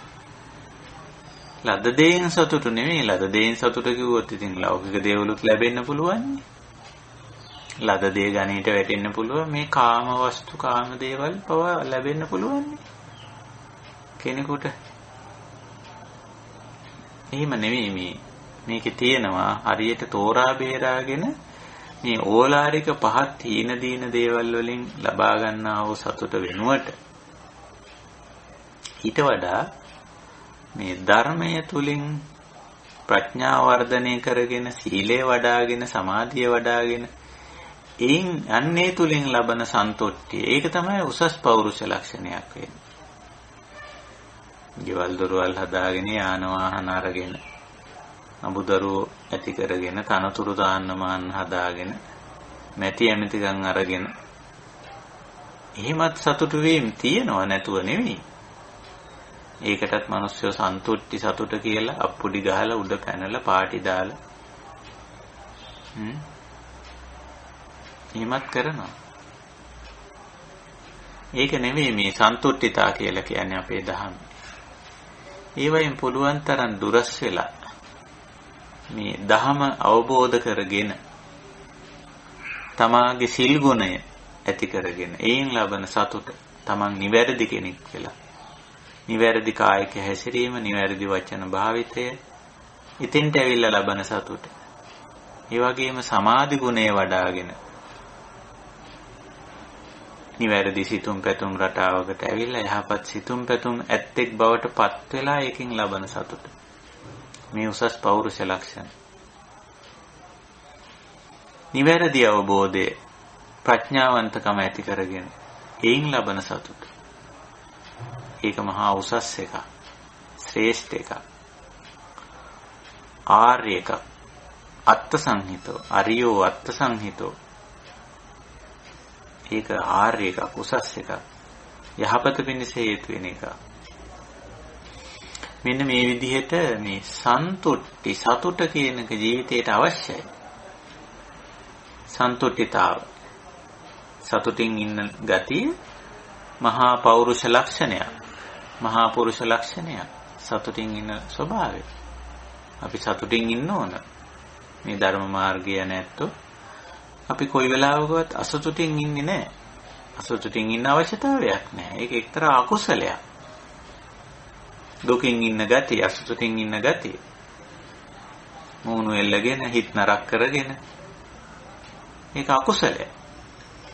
බෞද්ධත්ව නැත්තම් මේ තථාගත ධර්මයේ යන ඇත්තෝ මූණු එල්ලගෙන අසන්තෝෂයෙන් ඉන්න ඕනේ නැහැ. කිසිම දෙයක් සම්බන්ධයෙන් ඕනෑම දෙයක් ඇති වුණාම ඒක අවබෝධ කරගන්නවා. අවබෝධ කරගන්නවා. එතකොට අපිට තේරෙනවා මේක වෙනස් වුනේ මේ නිසා. අපි බලාපොරොත්තු වෙන දේ ඉෂ්ට නොවුනේ මේක නිසා. මේක හේතුඵල ධර්මතාවය, මේක ලෝක ස්වභාවය කියලා අපිට මේක තේරුම් ගන්න පුළුවන්, අවබෝධ කරගන්න පුළුවන්. බැරි නෑ. ඉතින් අපිට සැනසීමෙන් සතුටින් ඉන්න පුළුවන්. ඇයි? මම දන්නවා මේකේ යථා ස්වභාවය. ඒක නිසා අර නිතරම ලදරුවෝ වගේ හැසිරෙන ගතිය නේ ලදරුවන්ගේ සිරිත එක්කෝ රණ්ඩු කරනවා එක්කෝ අඬනවා නේ ওই ලක්ෂණය ධර්ම මාර්ගයේ නැතිවත් ළඟක් තියෙනවා. බොහෝ වෙලාවට අපිට පේන්න තියෙනවා මිනිස්සු අතර රණ්ඩු. ඇයි? පොඩි දෙයකට ගහමරා ගන්නවා නේ අඬනවා. මේ ඇඬීම් වැළපීම් පුදුම විදිහට මිනිස්යන්ගේ තියෙනවා. කෝ සතුට ගහමරා ගන්න තැන රණ්ඩුව තියෙන තැන කෝ සතුට ඇඬීම් වැළපීම් වල කෝ සතුට නෑ. අපිට එහෙම මේ ලෝකයේ තියෙන ලෞකික දේවල් පිළිබඳව ගහමරා ගන්න අවශ්‍යතාවයක් නෑ. රණ්ඩු කර ගන්න උවමනාවක් නෑ. පොඩි ළමයි වගේ අරක ඉල්ලලා මේක ඉල්ලලා අඬා වැටෙන්න අවශ්‍යතාවයක් නෑ. පොඩි ළමයි වගේ අපිට ලෝක ස්වභාවය වැටහෙනවා. අපිට මේ ලෝකේ සතුටින් ඉන්න පුළුවන්. සතුටින් ඉන්නේ මහා ලොකු දේවල්, ලෞකික දේවල් අයිති කරගෙන, අත්පත් කරගෙන, රැස් කරගෙන. එහෙම නෙවෙයි. උගාක් දේවල් පැත්තකින් තියලා අයින් කරලා ඒ වයින් දුරස් වෙලා ඈත් වෙලා සරල චාම් ජීවිතයක් ගොඩනගාගෙන ඒකෙන් ලබන සතුටක් මේ තියෙන්නේ.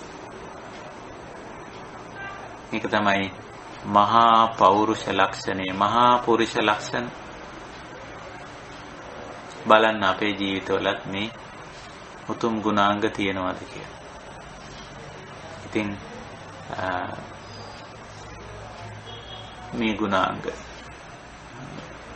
අද අපි කතා කරන්න බලාපොරොත්තු වෙන්නේ මේ මහා පෞරුෂ ලක්ෂණ වලින්. ඔය දෙක විතරයි අපිට කාල වේලාව වැදගත් වෙනවා. එකක් මේ සාකච්ඡාවේදී අපි මේ අපේ කල්යාණ මිත්‍රයන්ටත් ඉඩ අවකාශ තියෙනවා. මේ ගුණාංග මම හිතන දැනටමත් මේ අල්පේච්ඡතාවයේ සන්තුෂ්ඨිතාවයේ අපේ කල්යාණ මිත්‍රයෝ තුල ඇති, අපි තුල තියෙනවා. ඒවා තමන් අනුගමනය කරන විදිහ, ඒවා බෙදා හදාගන්න එක හරිම වැදගත්. කොහොමද අපේ අල්පේච්ඡ ජීවිතේ, කොහොමද අපි සතුටින් ඉන්නවද නැද්ද? මේකයි මේ නිවන් දොට ජීවිතය කියලා කියන්නේ. වෙන මොකද්ද? නිවුණු සැනසුණු ජීවිතේ දැනටමත් අපි ගත කරනවා. ඉතින් අපි ඒව බෙදා හදාගමු. තම තමන් ගොඩනගාගෙන අල්පේච්ඡ ජීවිත, සතුටින් ඉන්න හැටි, අන්න ඒවා. ඉතින් මේ මහා පුරුෂ ලක්ෂණ දැනටමත් ඇති. අන්න ඒවා අපි ටිකක් සාකච්ඡාවට ගමු, බෙදා හදාගමු. අල්පේච්ඡතාවයට එන්න අපහසු නම්, සන්තුෂ්ඨිතාවයට එන්න අපහසු නම් ඒකට මඟ කුමක්ද කියලා විමසමු. ඒ මඟ පැහැදිලිවම බුද්ධ ධර්මයේ තියෙනවා, තථාගත ධර්මයේ තියෙනවා. ඒවා අපි විමසමු. ඒවා ගැන ටිකක් සාකච්ඡා කරමු. ඒක නිසා මගේ කරුණු පැහැදිලි කිරීම මම මෙතනින් නතර කරලා ඉතිරි කාලය අපේ කල්යාණ මිත්‍රයන්ට දන් සභාව විවෘත කරනවා. අපිට මොනවා හරි සාකච්ඡා කරන්න, ඒ වගේම ජීවිත අත්දැකීම් බෙදා හදා ගන්න ඉඩ අවකාශ සැලසීමක් හැටියට. හොඳයි, මෙතෙන් සිට අපි සාකච්ඡාවට ඉඩකඩ සලසනවා.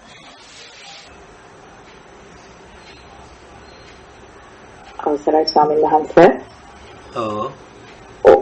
ඔබ වහන්සේ පැහැදිලි කරලා දුන්න අපිට අපි ලෝකයාගේ යහපත සඳහා කරුණාවෙන් කරන සමහර දේවලුත් මේ අල්පේච්ඡතාවයේ යටට වැටෙන්නේ නැහැ. එහෙම නැත්නම් ඒකෙලත් අපි අකුසල් සිද්ධ කරගන්න හැටි.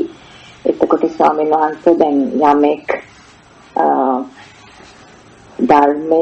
ධර්ම රුචිය කියලා හිතාගෙන පන්සලක් හදන්න උත්සාහ කරනවා. අන්න ඒ වගේ දේවලුත් එතකොට කොහොමද ඒ වගේ දෙයක් ගැන ඔබ වහන්සේ විස්තර කරලා දෙන්නේ? මම මේකට උදාහරණ දෙකක් විතර ගන්න කැමතියි. එකක් තමයි මේ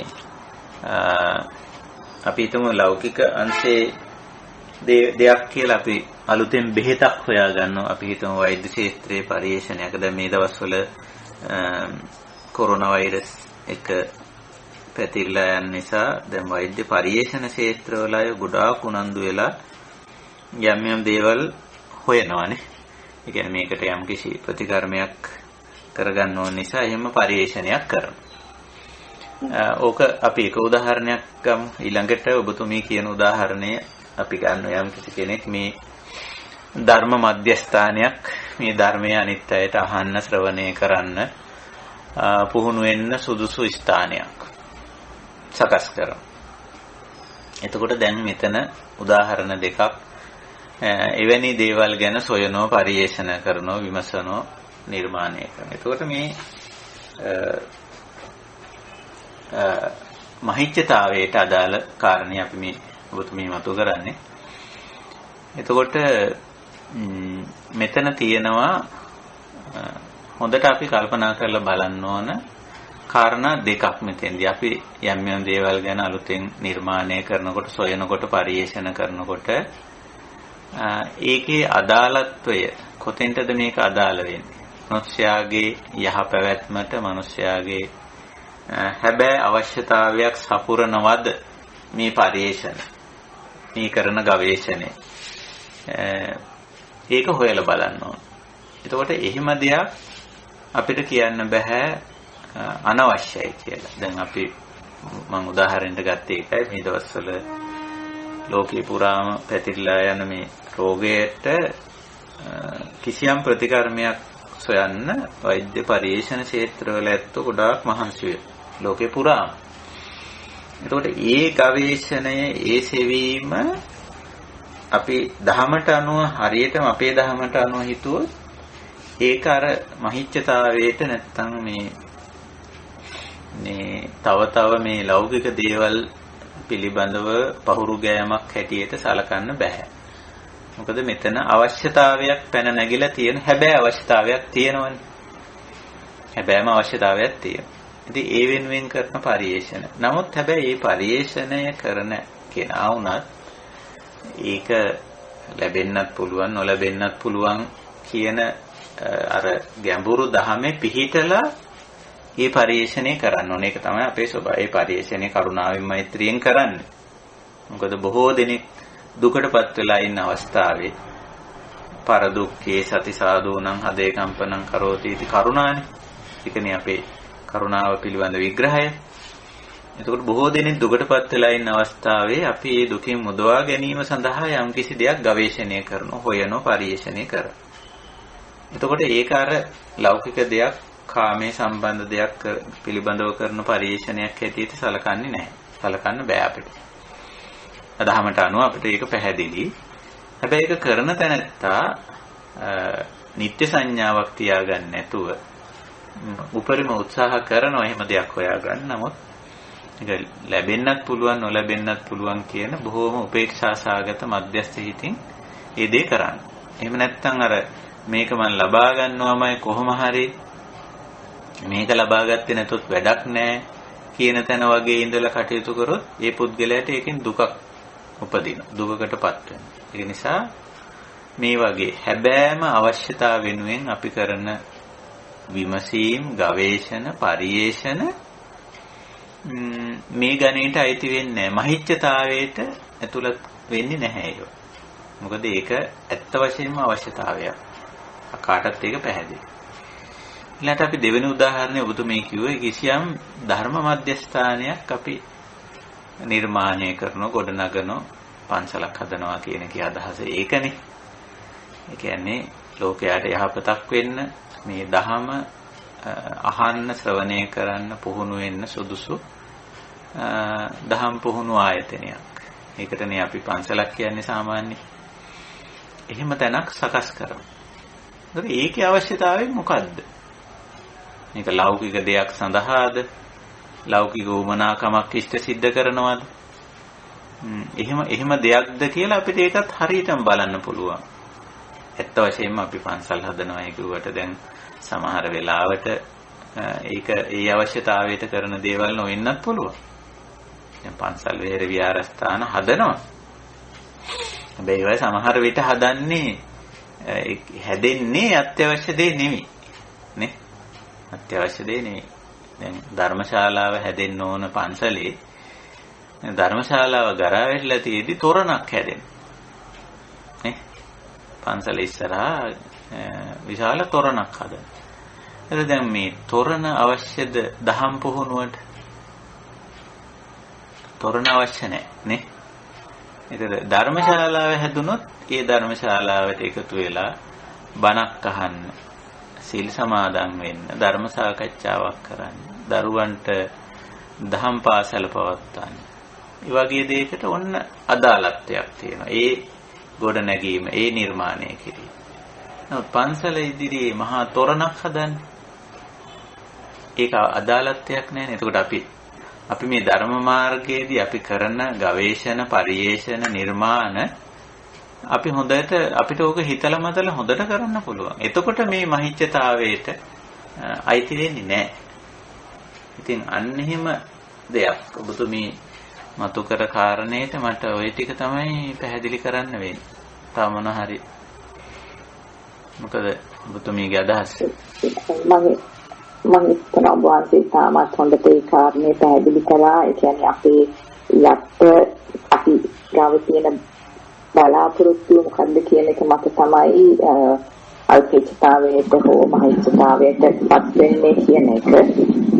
වහන්සේට හුඟක් සිද්ධ වෙනවා මේ කරුණු දෙකම ඉතාමත් හොඳින් පැහැදිලි කරලා දෙන්නට. තෙරුවන් සරණයි ස්වාමීන් වහන්සේ. තෙරුවන් සරණයි. ස්වාමීන් වහන්සේ අවසරයි. ස්වාමීන් වහන්සේ එක අවස්ථාවකදී බුදුරජාණන් වහන්සේ කාශ්‍යප හාමුදුරුවන්ගේ මට සිල්ටු චීවරය වාරු කරගත්ත කියලා ස්වාමීන් වහන්සේ අහලා තියෙනවා නේද? එතන මොකද්ද ස්වාමීන් වහන්සේ ඇති වුනේ ඉච්ඡාවක්ද? එතන ඇත්ත වශයෙන්ම මේ උසස්ම පෞරුෂ උසස්ම අවබෝධයටපත් වෙලා ඉන්න ඇත්තෝ අතරේ දැන් එතන මේ එකක් තමයි මේ බුදුරජාණන් වහන්සේ මහා කාශ්‍යප හාමුදුරුවන්ගේ සිවුරයි බුදුරජාණන් වහන්සේගේ සිවුරයි බුදුරජාණන් වහන්සේගේ සිවුර හන සිවුරක් කියලා සඳහන් වෙන්නේ. හන කියන්නේ අර ටිකක් ගොරෝසු එකක්නේ. එහෙමයි. එතකොට මහා කාශ්‍යප හාමුදුරුවෝ ඊට වඩා සැහැල්ලු සිවුරක් පොරවගෙන තියෙනවා. එතකොට දැන් සාමාන්‍යයෙන් පහසුකම් හුවමාරු කර ගැනීමේදී මේ පහසුකම කියන එක ඇති කරගන්න බුදුදහමේ බාධාවක් නැහැ. හැබැයි කාමයට වැටීමයි පහසුකම් ඇති කර ගැනීමයි කියන දෙක දෙකක්. දැන් හුඟක් අය පහසුකම් ඇති කර ගැනීම වෙනුවට මේ කාමයේ පැත්තට වැටෙනවා. එහෙම අවශ්‍ය නැහැ. අපිට අත්‍යවශ්‍ය පහසුකම තිබුණම ඇති. අනිත් එක බුදුරජාණන් වහන්සේ දැන් වයස 80ක් වගේ වෙන කාලෙ වෙනකොට මේ වගේ ගොරෝසු ඇඳුමක් ඇඳගෙන ඉඳීමේ අපහසුතාවය උන්වහන්සේට දැනෙන්නේ නැහැ. ඒකට සුදුස්සෙකුත් තියෙනවා. ඒ හුවමාරුව කරගන්න සුදුසු කෙනෙක් ඉන්නවා. එතකොට ඒ සුදුස්සා ඒ මට්ටමට දියුණු කෙනා බුදුරජාණන් වහන්සේගේ අපහසුතාවය තේරුම් ගන්න කෙනෙකුට ඇත්තටම මේ අපහසුතාවය බොරු එකක් නෙවෙයි. දැන් තථාගතයන් වහන්සේ වගේ කෙනෙක් කියනවාද මට මේ ඇඳුම අපහසුයි. ඊට වැඩි පහසු ඇඳුමක් මට අවශ්‍යයි කියන එක අපිට ශාරීරිකව දැනෙනවා. දැන් අපිට උනත් සමහර විට ඔය බරසාර ඇඳුම් අඳින්න බැරි අවස්ථා තියෙනවනේ.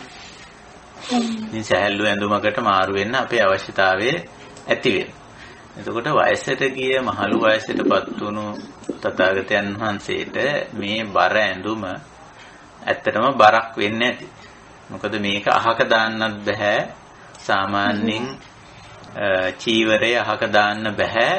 ඒ චීවරය පරිහරණයට ගන්න බැරි මට්ටමේට එනකම්. එතකොට ඒක ආර්යයන්ගේ ප්‍රතිපදාවක් නොවෙනවා. එතකොට එහෙමනම් මේක පරිහරණය වෙන්නත් ඕන. ඊළඟට මේ චීවරේ බර වැඩි දැන්. මේ මහලු වයසේ මේක බර වැඩි. එතකොට මහා කාශ්‍යප හාමුදුරුවෝ ඊට වැඩිය තරුණ වයසේ ඊට වැඩිය ශක්තිමත්. ඒ වගේම උන්වහන්සේගේ චීවරේ ඊට වඩා සැහැල්ලු. හැබැයි දෙන්න අවබෝධය අතින් සමාන ඇත්තෝනේ. එහෙම ඇත්තෝ අතරේ මේ තමන්ගේ අවශ්‍යතාවය කියලා හුවමාරු කරගන්න හරිම පහසුයි. එතන කිසිසේත්ම ලෞකිකත්වයේ නැත්තම් කාමයට බරවීමක්, ඉච්ඡා මහිච්ඡතාවයට යාමක් නෙමෙයි.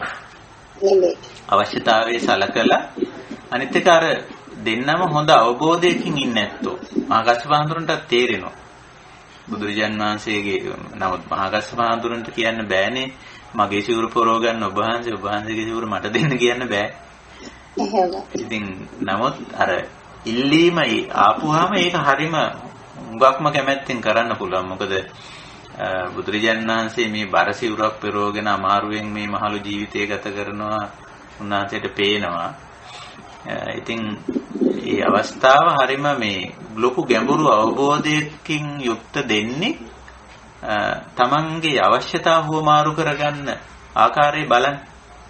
අපේ ජීවිතවල හොඳ සමාන අවබෝධයන් තියෙන අයට තම තමන්ගේ ජීවිතවල අවශ්‍යතාවය හුවමාරු කරගන්න පුළුවන් හරි පහසුවෙන්. එතන කොහොමදවත් මේ කාමයට වැටීමක්වත් එහෙම නැත්නම් මහිච්ඡතාවයකටපත් වීමක්වත් ඒ වගේ දෙයකට වැටෙන්නේ නැහැ මේක.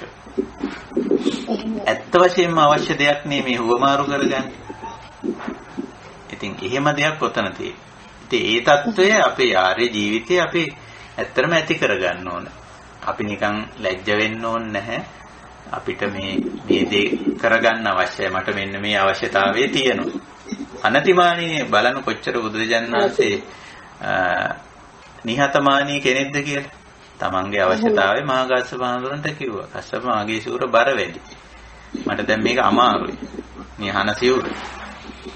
ඔයාගේ සිවුර මේට වැඩිය මට පේනවා සැහැල්ලුයි. කැමතිද? ඒක ඉල්ලුවේ නෑ බුදුරජාණන් වහන්සේ. ඉල්ලුවේ නෑ.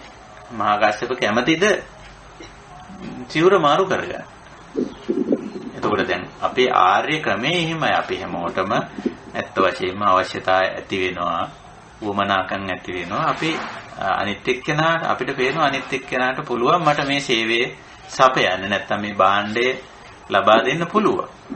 ඉතින් අපිට යෝජනා කරන්න පුළුවන් ඔයා කැමතිද මට මේ උදව්ව කරන්න? අනිත් එක්කෙනාටත් කිසිම ගැටලුවක් නැතුව විවෘතව මේ අවස්ථාව තියෙනවා පිළිගන්න හෝ ප්‍රතික්ෂේප කරන්න ආර්ය සමාජය තුළ.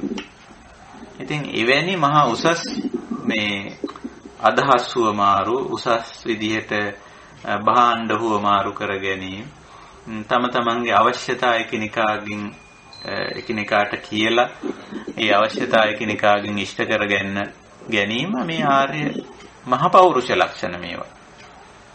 ඒවා උසස් පෞරුෂ ලක්ෂණ. දැන් මෙතන අපි අනුරුද්ධ හාමුදුරන්ගේ සාකච්ඡාවේ නැති පෞරුෂ ලක්ෂණයක් ඔය මතුනේ. ඔබතුමී මතු කරේ. අපි හැමෝටම ජීවිත අවශ්‍යතා ඇති වෙනවා. අපි කොහොමද තව කෙනෙක්ගෙන් ඒක හුවමාරු කරගන්නේ? කොහොමද තව කෙනෙක් අපිට අත්‍යවශ්‍යයෙන් ඕනනේ අපේ අවශ්‍යතා ඉෂ්ට කරගන්න? කායික අවශ්‍යතා වෙන්න පුළුවන්, මානසික අවශ්‍යතා වෙන්න පුළුවන්, සමාජීය අවශ්‍යතා වෙන්න පුළුවන්. ද්‍රව්‍ය භාණ්ඩ වස්තු වශයෙන් අපිට උමනා කරන භාණ්ඩ හා සේවා වෙන්න පුළුවන්. තව මිනිස්සෙක් අවශ්‍යයි. ඉතින් අපි කොහොමද ඒක ඇත්ත වශයෙන්ම අවංකවම කියලා මට මෙන්න මේ අවශ්‍යතාවය තියෙනවා. ඔයාට පුළුවන් මේ අවශ්‍යතාවය මං වෙනුවෙන් ඉෂ්ට කරන්න. කැමැතිද ඒක ඉෂ්ට කරලා දෙන්න? ඔතෙන්ට එන්න පුළුවන්. හැබැයි ඔතෙන්ට එන්න ගොඩාක් නිහතමානී වෙන්න. අනතිමානී වෙන්න. අවංක වෙන්න. මේක ඇත්තටම කාමයට බර වීමක්, මහිච්ඡතාවයටපත් වීමක් නොවේ. හැබෑවටම මගේ අවශ්‍යතාවය. ඉතින් එහෙම එකක් කියන්න තව කෙනෙකුට කියන්න සම්පූර්ණ විවෘත මේ එකක් තියෙන. හැබැයි කියනකොටත් අපි දැනගන්න ඕන අනිත් පැත්තේ ඉන්න කෙනා කවුද කියලා. එයත් උඟාක්ම ඉහළ මට්ටමේ කල්යාණ මිත්‍රයෙක්, සත්පුරුෂයෙක් වුණොත් ඊටාම හොඳයි. ඒකයි. ඒක මුදු අනතිමානී ගුණයද ස්වාමීන් වහන්සේ? අනතිමානී ගුණයයි ඒ වගේම මේ මානී නොවන එක ඊළඟට ඕකේ ඇත්ත වශයෙන්ම අවංක භාවයක් තියෙනවනේ. මගේ මේ අවශ්‍යතාවයේ මම මේ ඇත්තටම මට අවශ්‍යතාවයක්ද නැත්නම් මම කාමයට යොමු වීමක්ද? දැන් කාමයට යොමු වෙලත් කෙනෙක් තව කෙනෙක්ගෙන් ඉල්ලීමක් කරන්න පුළුවන් නේ. කාමයට බර වෙලා කාමාශාවකින් රූපයක්, ශබ්දයක්, ගන්ධයක්, රසයක්, පහසක් විඳීමේ අවශ්‍යතාවය ඉෂ්ට කරගන්නත් කෙනෙක් තව කෙනෙකුගෙන් යමක් ඉල්ලන්න පුළුවන්. එතකොට ඒක උසස් හුවමාරුවක් වෙන්නේ. ආර්ය වැඩක්, ආර්ය පෞරුෂ ලක්ෂණයක් වෙන්නේ නැහැ.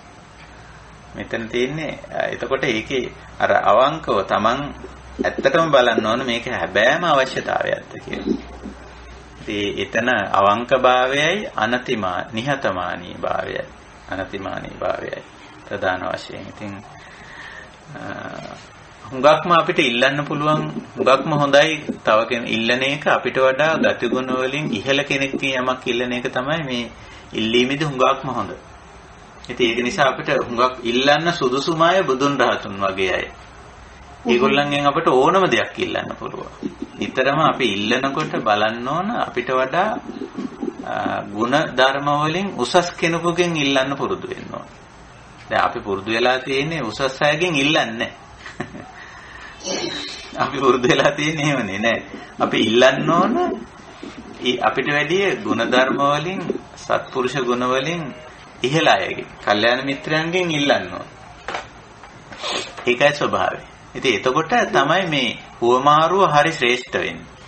හුවමාරුව උතුම් වෙන්නේ. එතකොට යා සමහරට මේ කල්යාණ මිත්‍රය අපෙන් අහනවනේ මේ අවශ්‍යතාවය හැබැයි අවශ්‍යතාවයක්ද නැද්ද කියලා එයාට අපිට කියලා දෙන්න පුළුවන් වෙනවා. ඒ කියන්නේ දැන් මම කරන ඉල්ලීම මගේ අවශ්‍යතාවය මං උසස් කෙනෙක්ගෙන් ඉල්ලුවා. ඒ ඉල්ලීම හරි ඉල්ලීමක්ද වැරදි ඉල්ලීමක්ද කියලා දෙන්න කල්යාණ මිත්‍රයාට පුළුවන්. අර පහත් කෙනෙක්ගෙන් ඉල්ලුවොත් සමහරට යාට තේරෙන්නේ නැහැ මම මේ ඉල්ලන ඉල්ලීම හරි එකක්ද වැරදි එකක්ද කියලා තෝරලා දෙන්න තරම් හැකියාවක් නොමැති වෙන්න පුළුවන්. ඒක නිසා අපිට වැඩි උසස් කල්යාණ මිත්‍රයෙක්ගෙන් සත්පුරුෂයෙක්ගෙන් අපි ඉල්ලීම කරොත් එයාට පුළුවන් අපේ ඉල්ලීම වැරදි නම් ඒක නුසුදුසු නම් ඒක පවා කියලා දෙන්න එයාට පුළුවන්කම තියෙනවා. ඒක නිසා අපි ඉල්ලනකොට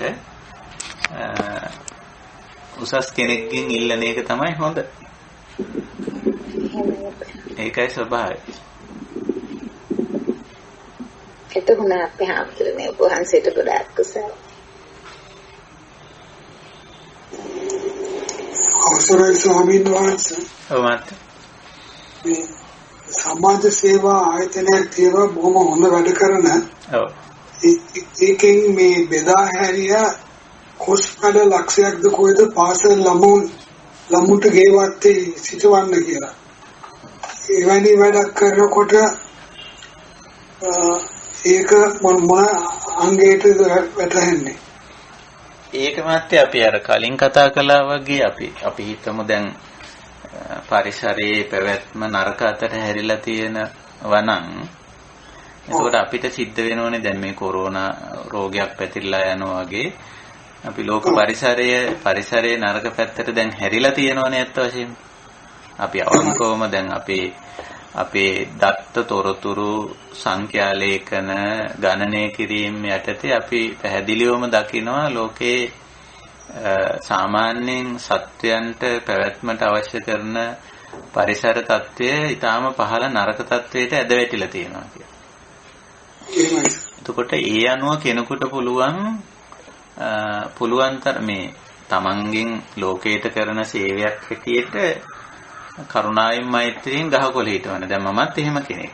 ගොඩාක් ගහකොළ හිටවන. දැන් මම මේ දැනට ඉන්න භූමිය අක්කර 7මාරක භූමියක්. ඒක සම්පූර්ණ මං වනාන්තරයක් විදිහට තියාගෙන ඉන්නේ. සතුන් ඉන්නවා ඒකේ හුඟක්. දැනටමත් මම ඒකේ තවදුරටත් වනවගාව කරනවා. එතකොට ඒක මහිච්ඡතාවයට වැටෙන කාරණයක් නෙමෙයි. දැන් අපි උතෙන්ට එන්නේ මහිච්ඡතාවයේද මේ ලොකු නෑ. අපි ප්‍රසිද්ධ වෙන්න කරන වැඩක් නෙවෙයිනේ. මම මේ කාරණේ මේ උදාහරණ හැටියට කිව්වට දැන් මම මේ අක්කර 7මාර වනාන්තරයක් හැටියට පවත්වගෙන යන්නේ ලෝකෙට ප්‍රසිද්ධ වෙන්න නෙමෙයි. මම දන්නවා ලෝකෙම මිනිස්සු හුස්ම ගන්නවා කියලා. මමත් හුස්ම ගන්නවනේ. ඒකට මම දන්නවා මේ 7මාරෙන් පිට කරන ඔක්සිජන් මම විතරක් නෙමෙයිනේ භුක්ති විඳින්නේ. මුළු ලෝකේ ඇමරිකාවේ ඉන්න ඔය ඇත්තොත් භුක්ති විඳිනවා ඇති නේ. එතකොට ඉතින් ලෝකේටම යහපතක් වෙන අදහසින්නේ අපේ කරුණාව කියන්නේ ඒකනේ. අපිට පුළුවන් ඒ ලෝකයට වෙන යහපත සලකලා අපිට කළ හැකි දෙයක් කරන්න. ඒක මහිච්ඡතාවයට වැටෙන්නේ. මහිච්ඡතාවයට වැටෙන්නේ අපි මේ ප්‍රසිද්ධ වෙන්න, කාම සම්පත් භුක්ති විඳින්න මොනවා හරි දේවල් එහෙම අපේක්ෂා තියාගෙන වැඩ කරනවා නම් තමයි ඒක මහිච්ඡතාවයට වැටෙන්නේ. මත අපිට ওই වගේ ආයතන තියෙනවා නම් ඒවා හරිම හොඳයි. ඒවා අවශ්‍යතාව බවට ඇත්තටම හැබැයි අවශ්‍යතාව නේද? පරිසර අවශ්‍යතාවේ. දැන් කෑම හිගේකුත් ඔව් ඒකත් එකක් නෙනේ. දැන් ඉදිරියට වෙන්න පුළුවන් ආහාර භෝගයක් මේ කොස්. ඒක නිසා ආහාර වශයෙන් මිනිස්යන්ට අවශ්‍යයි. සතා සිව්පාවට මිනිස්යාට හැමෝටම ඒ අවශ්‍යතාවය තියෙනවානේ. ඉතින් ඒක නිසාවෙන් ඒ වගේ දෙයක් කිරීම මහිච්ඡතාවයට වැටෙන්නේ නැහැ. අපි මේ දේ කරනකොටත් අර උපේක්ෂාවෙන්නේ කරන්නේ. දැන් මම මේ වැඩේ කරන එක මම ප්‍රසිද්ධ වෙන්න කෙරුවොත් අන්න එතන මම අකුසලයක් උපද්දනවා. මම කොස් හිටවනෝ නමුත් ප්‍රසිද්ධ වෙන්න කරන්න හොඳ නෑ. ඒ ප්‍රසිද්ධ වෙන්න හරි කාගෙන් හරි සම්මානයක් ගන්න. එහෙම හිතාගත්ත ගමන්ම එතන අකුසලයකට වැටෙනවා. එහෙම ඕනේ. අර මේකේ ඇත්ත අවශ්‍යතාවය අපි හොඳට හිතන්න ඕන. ලෝකයට මේකේ තියෙන ප්‍රයෝජනෙ මොකද්ද? සත්වයාට මේකින් වෙන යහපත කුමක්ද? විශ්වයට මේකින් වෙන යහපත කුමක්ද? අන්න එතෙන්ට අපි හරියටම එන්න ඕන. එතෙන්ට ඇවිල්ලා කරනකොට ඒක ඊටාම මේ ලෝකයට විශ්ේෂ කරන යහපතක් මිසක කිසිසේත්ම ඒක මහිච්ඡතාවයට වැටෙන්නේ නැහැ. ඒකයි. ඒකටම මම පොඩ්ඩක් එකතු කරන්න කැමතියි. අර අපි කරන ලෝකයට කරන යහපත කිසියම් ආකාරයකට අර කිව්වාගේ ප්‍රසිද්ධියකට නැත්නම් කීර්තියකට මේ වුණොත් එතන නිශ්චිත වීමක් තියෙනවා. අපි මේ කතා කරන දැන් අනිශ්චිත විහරණය ගැනනේ. එතකොට ඒක නිශ්චිත වීමක් වෙනවා. අර ඒ දෙයට බැඳිලා ඉන්නෝ එක්ක තණ්හාවෙන්, එක්ක මානෙන්, එක්ක දික්තියෙන්. එහෙම තණ්හා මාන දික්ති වශයෙන් බැඳීමක් නැතුව ඒ දේ කරනවා. හැබැයි ඒකේ අවශ්‍යතාවයක් වෙන්නත් ඕන. එතකොට අනිශ්චිත විහරණයට ඒක වැටෙන්නේ. ඒක තමන් කරගෙන යනවා. ඒ වුණාට තමන් ඒකට බැඳීමක් නැහැ. මොකද බැඳීමක් නැති නිසා කාගෙන්වත් ඒකට මේ ගරු සත්කාර සම්මානවත් ඇගීම්වත් මොකවත් බලාපොරොත්තු නැහැ. ඒකට බැඳීමක් නැහැ. අනිශ්චිතයි කියන්නේ ඒ ලක්ෂණේ. හැබැයි හොඳ දෙයක් කරනවා, ප්‍රයෝජනවත් ඵලදායී දෙයක් කරනවා මනුස්සයා. නමුත් අනිශ්චිතයි. ඒ කරන දෙයින් Tamanට ගැටලුවක් නැහැ. මොකද Taman ඒකට බැඳිලා නැහැනේ. ඒකයි ස්වභාවය. මේ වැඩේට බොහොම ප්‍රසිද්ධ ගුණවත් භික්ෂුන් වහන්සේ නමකුත් අතක් දුන්නා මුදල් ලැබුවා ඇමරිකාවෙන්. හොඳයි ඒකනේ. බිකු බෝධි. ලෝකේ කොහේ කරුණත් ඒක හරි ශ්‍රේෂ්ඨ වැඩක් නේ. අගේ කරන්න ඕන. කොහේ කරුණත් මේ විශ්වයේදමනේ තින්නේ. ඇමරිකාවේ ගහක් හිටෙව්වත් ඒකෙනුත් අපිට උස්ම ලැබෙනවා. අපි ගහක් හිටෙව්වත් ඒත් උස්ම ලැබෙනවා හැමෝටම. නේ? සතාසිව් පාවට කන්න බොන්න ලැබෙනවා. අපිටත් ගෙඩි පළදාව ලැබෙනවා. ඉතින් අර ජීවිත පැවැත්මට ඒක ලොකු උපකාරයක් නේ. ඒකනේ බුදුරජාණන් වහන්සේත් ඔය ආරාම රූපා වන රූපා කියලා ඔය කාරණේ සදා පුඤ්ඤම් පවඩ්ඩති කිව්වේ. හැමදාම පින් වැඩෙන පින්කමක් හැටියට බුද්ධ දේශනාවේ තියෙනවනේ.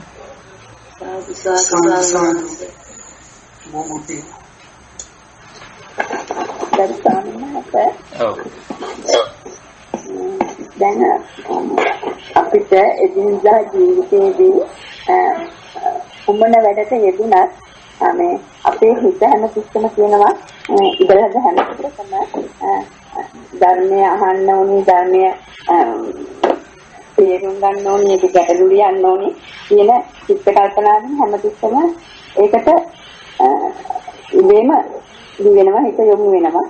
එතකොට එතෙන්දී අපිට ඒකට කියන බලවත් කැමැත්ත නැති වෙන්නේ. අන්න එතෙන්දී එක්ක අපි ආත්ම දෘෂ්ටියකට විශ්යද අපිට තියෙන්නේ. එහෙම නැත්නම් ඒකට තියෙන අර ඒ කැමැත්ත මහිතතාවයට වැටෙනවද? යම් කිසි මොකක්ද එතන මට පොඩ්ඩක් පැහැදිලි කරන්න. නෑ එහෙම නෑ. ඒකට අපි කිව්ව වචනයක් ධම්මරුචිය කියලා. ධම්මරුචිය. ඒ ධම්මරුචිය ඇත්ත වශයෙන්ම අපිට තියෙන්න ඕන. නැත්නම් අපි ධර්ම මාර්ගයේ ඉදිරියට යන්නේ නෑනේ. ධම්මරුචිය නැත්නම් මේ රුචිකත්වයන් දෙකෙන් එකක් වළක්වලා තියෙනවා, එකක් විවෘත කරලා තියෙනවා. මොකද්ද? දැන් කාමයට තියෙන රුචිය, කාමච්ඡන්දයනේ. කාම රාගය. ඔය පැත්ත අපි වහනවා. මොකද වහන්නේ ඒකෙන් අපේ ධර්ම මාර්ගය ඇහිරෙනවා. අර නිකන් හරියටම මේ දෙමන් හන්දියකට ආපුවාම පාරවල් දෙකක් තියෙනවා දැන් ඔන්න. එතකොට දැන් එකපාරක් තියෙන්නේ අනතුරු පැත්තට. අනිත් පාර ക്ഷേම භූමියට තියෙනවා. අපි හිතමු දැන් අපිට ക്ഷേම භූමියට යන්න ඕන. යද්දී අපි අරකට පාරක් තමයි. හැබැයි අපි ඒ පාර තේරුවොත් යන්නේ ക്ഷേම භූමියට නෙමෙයි. එතන යන්නේ අනතුරුදායක තැනට යන්නේ. ඒක නිසා අපි ඒ පාර වහනවා. දෙමන් හන්දියේදී. ඒ වගේ මේ රුචිකත්වයන් අපේ දෙපැත්තකට තියෙනවා. එකක් තමයි මේ කාමච්ඡන්දය, කාම රාගය, කාම තණ්හාව, කාමාශාව කියලා ඒ පැත්තට තියෙන රුචියක් තියෙනවා, මනාපයක් තියෙනවා. ඒක එකක්. ඊළඟට ධර්මයේ පැත්තට තියෙන මේ සීලය වඩන්න, සමාධිය වඩන්න, ප්‍රඥාව දියුණු කරන්න, මේ තියෙන තෘෂ්ණාව අතහරින්න, මේ කෙලෙස් අතහරින්න තියෙන රුචිකත්වය. ඒ පැත්තට තියෙන රුචිය අපි නිතරම තියාගන්නවා සහ ඒක වැඩි දියුණු කරගන්න. ඒක වැඩි දියුණු කර ගැනීමෙන් අපිට පුළුවන්කම ඇති වෙනවා අර අර නිවන පැත්තට නිවුණු සැනසුණු ජීවිතයේ පැත්තට යන්නේ. ඒක නිසා ඒක මහිච්ඡතාවයට වැටෙන්නේ නැහැ. ඒ ධර්මයේ පිළිබඳ හැමතිස්සෙම තියෙන උනන්දුව මම බණ ටිකක් අහන්න ඕන, මම සීල් සමාදන් වෙන්න ඕන, මම සමාධිය වඩන්න ඕන, භාවනාවක් කරන්න ඕන, මේවා සරල කරගන්න ඕන, චාම් කරගන්න ඕන, අඩු වියදම් කරගන්න ඕන කියලා ඒ පැත්තට තියෙන රුචිය මනාපය ධම්ම රුචිය. ධම්ම රුචිය. ඒක කාමච්ඡන්දේවත් කාමයට තියෙන රුචියවත් මහිච්ඡතාවයවත් හැටියට සලකන්නේ නැහැ. ඒක උසස් පෞරුෂ ලක්ෂණය ධම්ම රුචිය කියන්නේ. මහා පෞරුෂ ලක්ෂණය. ඒක අපි තියාගන්න ඕන එකක්. ඒකෙන් තමයි අපි මේ නිවීම සැනසීම පැත්තට අපිව යොමු කරන්නේ. කාමච්ඡන්දේ පැත්තට ගියොත් අපි සම්පූර්ණ අනිත් පැත්තට යනවා. ඒ නිසා ධම්මච්ඡන්දේ ධර්මයේ තියෙන ඡන්දේ, කැමැත්ත, රුචිය, මනාපය ඒක උසස් පෞරුෂ ලක්ෂණයක්. එහෙමයි. සතර ඉද්ධිපාද ඡන්ද කිච්චෙන්ගේ විමර්ශා වලට වැටෙනවද? ඔව්. එතන ඉද්ධිපාද ධර්මවල කියන පළවෙනි එක ඡන්ද කියන්නේ ඔන්න ඔය ඡන්දේ තමයි. ඒක හරි. දැන් ඉද්ධිපාද ධර්ම 4ක් තියෙනවනේ. ඡන්ද චිත්ත විරිය විමර්ශා කියලා. එතන නිතරම ඡන්ද කියන්නේ කුසල ඡන්දයට. කාමච්ඡන්දේ නෙමෙයි. දැන් ওই ඡන්දේ දෙකට බෙදන්න පුළුවන් නේ අපිට කාමච්ඡන්දේ සහ කුසල ඡන්දේ කියලා. එතන ඡන්ද කියන්නේ ඉද්ධිපාදවල ඡන්ද කියන්නේ කුසල ඡන්දේට, කාමච්ඡන්දේට නෙමෙයි. නෑ. එතන මමත්වයේ පදනම් කරගෙන නෙවෙයිනේ කුසල ඡන්දේ යන්නේ. මමයය මාව උසවා තබන්න, මාව ලොකු කරගන්න, මාව පුම්බ ගන්න, මගේ කාමයේ වැඩි කරගන්න, එහෙම පැත්තකට නෙවෙයිනේ කුසල ඡන්දේ තියෙන්නේ. නිවැරදි වෙන්න, යහපත් වෙන්න, සරල වෙන්න, චාම් වෙන්න තියෙන කැමැත්තනේ කුසල ඡන්දේ තියෙන්නේ. ඒක සක්කාය දිට්ඨියටවත් මමත්වයටවත් මමත්වයේ හුවා දැක්වීමක්, සක්කාය දිට්ඨිය වර්ධනය කිරීමක් කුසල ඡන්දයෙන් වෙන්නේ නැහැ. කාම ඡන්දයෙන් වෙනවා. ඒ නිසා සතර ඉද්ධිපාදවල තියෙන ඡන්ද කියන එකෙන් අදහස් වන්නේ කුසල ඡන්දයයි. කාම ඡන්දේ නොවේ. හරි ගන්න හොඳට පැහැදිලි නෑ. හොඳයි අපි එහෙනම් අදට දහම් හමුව නිමා කරමු. අපි වෙලා යොදාගත්ත කාලේ නිමා වෙච්ච නිසා. ඉතින් අපි අදත් මේ අනිශ්චිත විහරණයට අවධානය යොමු කළේ මේ නිවුණු සැනසුණු ජීවිතය අපි කොහොමද ගත කරන්නේ කියන කාරණේ. ඒකට අදාළව අපි ළඟ තියෙන්න ඕන මහා පුරුෂ ලක්ෂණ, එහෙම නැත්නම් උසස් පෞරුෂ ලක්ෂණ පිළිබඳ දේශනාවක් අපි සම්බන්ධ කරගත්තා අනුරුද්ධ හාමුදුරුවොත්. ඒ වගේම බුදුරජාණන් වහන්සේ අතර සිද්ධ වෙච්ච සාකච්ඡාව. ඉතින් එහි අපි අවධානයට ලක් කරා කරුණු දෙකක් අද දවසේ. ඒ තමයි අල්පේච්ඡතාව, අප්පිච්ඡතාව සහ සන්තුට්ඨිතාව කියන කාරණා දෙක ඉදිරි දහම් හමුවලදී අපි ඉදිරි පෞරුෂ ලක්ෂණත් අවධානයට ගමු. මම හිතනවා මේවා දැනටමත් අපේ කල්යාණ මිත්‍රයන් තුල තියෙන උසස් ගතිගුණ කියලා. ඉතින් මේවායි නැතිනම් ඒවා අපි ඇති කරගමු. තියෙනෝ නම් තව දුරටත් වර්ධනය කරගමු. එතකොට මේ අනිශ්චිත විහරණේ නැත්තම් පద్මාකාර ජීවිතේ, නිවුණු සැනසුණු ජීවිතේ අපිට ගත කරන්න ගොඩාක් පහසු වෙනවා. ඒ සඳහා තමයි අද දහම් හමුව අපි විවර කරගත්තේ. ඉතින් වෙනදා වගේ මේ දහම් හමුවට ලෝකේ පුරා නොඑක් රටවල, නොඑක් ප්‍රදේශවල, නොඑක් ආකාරයේ ජීවිත ගත කරමින් අන්තර්ජාලය ඔස්සේ සම්බන්ධ වුණු අපේ කල්යාණ මිත්‍ර පිරිසට අපි බොහොමත්ම අපගේ කෘතවේදීත්වයේ කල්යාණ මිත්‍රත්වයේ පළ කරනවා. ඒ වගේම ධර්ම සාකච්ඡාව සාරගර්භ කරගන්න අදහස් උදහස් ඉදිරිපත් කරා. ඉතින් මේ තුලින් අපි වර්ධනය කරගන්නා වූ මේ ගුණාංග, අල්පේච්ඡතා, සන්තුට්ඨිතා ආදී මේ උතුම් ගුණාංග, උතුම් පෞරුෂ ලක්ෂණ, මහා පෞරුෂ ලක්ෂණ වර්ධනය කරගෙන ඒ තුලින් මේ නිවුණු සැනසුණු ජීවිතය ඇති කරගන්න, එහෙම නැත්නම් එය පවත්ව ගන්න, දැනටමත් අපි ලබාගෙන තියෙන මේ නිවුණු සැනසුණු ජීවිතය පවත්ව ගන්නට, නිර්වාණ ධර්මයේ සාක්ෂාත් කරගන්නට හැම දිනාටම ශක්තිය, ධෛර්යය, වාසනාව උදා වේවා කියන උතුම් අදිෂ්ඨානය අපි තියාගමු. ඒ අදිෂ්ඨානයෙන් අද දහම් හමුවත් නිමා කරනවා. හැම දිනාටම තෙරුවන් සරණයි.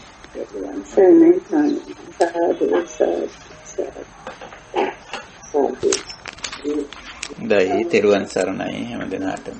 සුවපත් වේවා.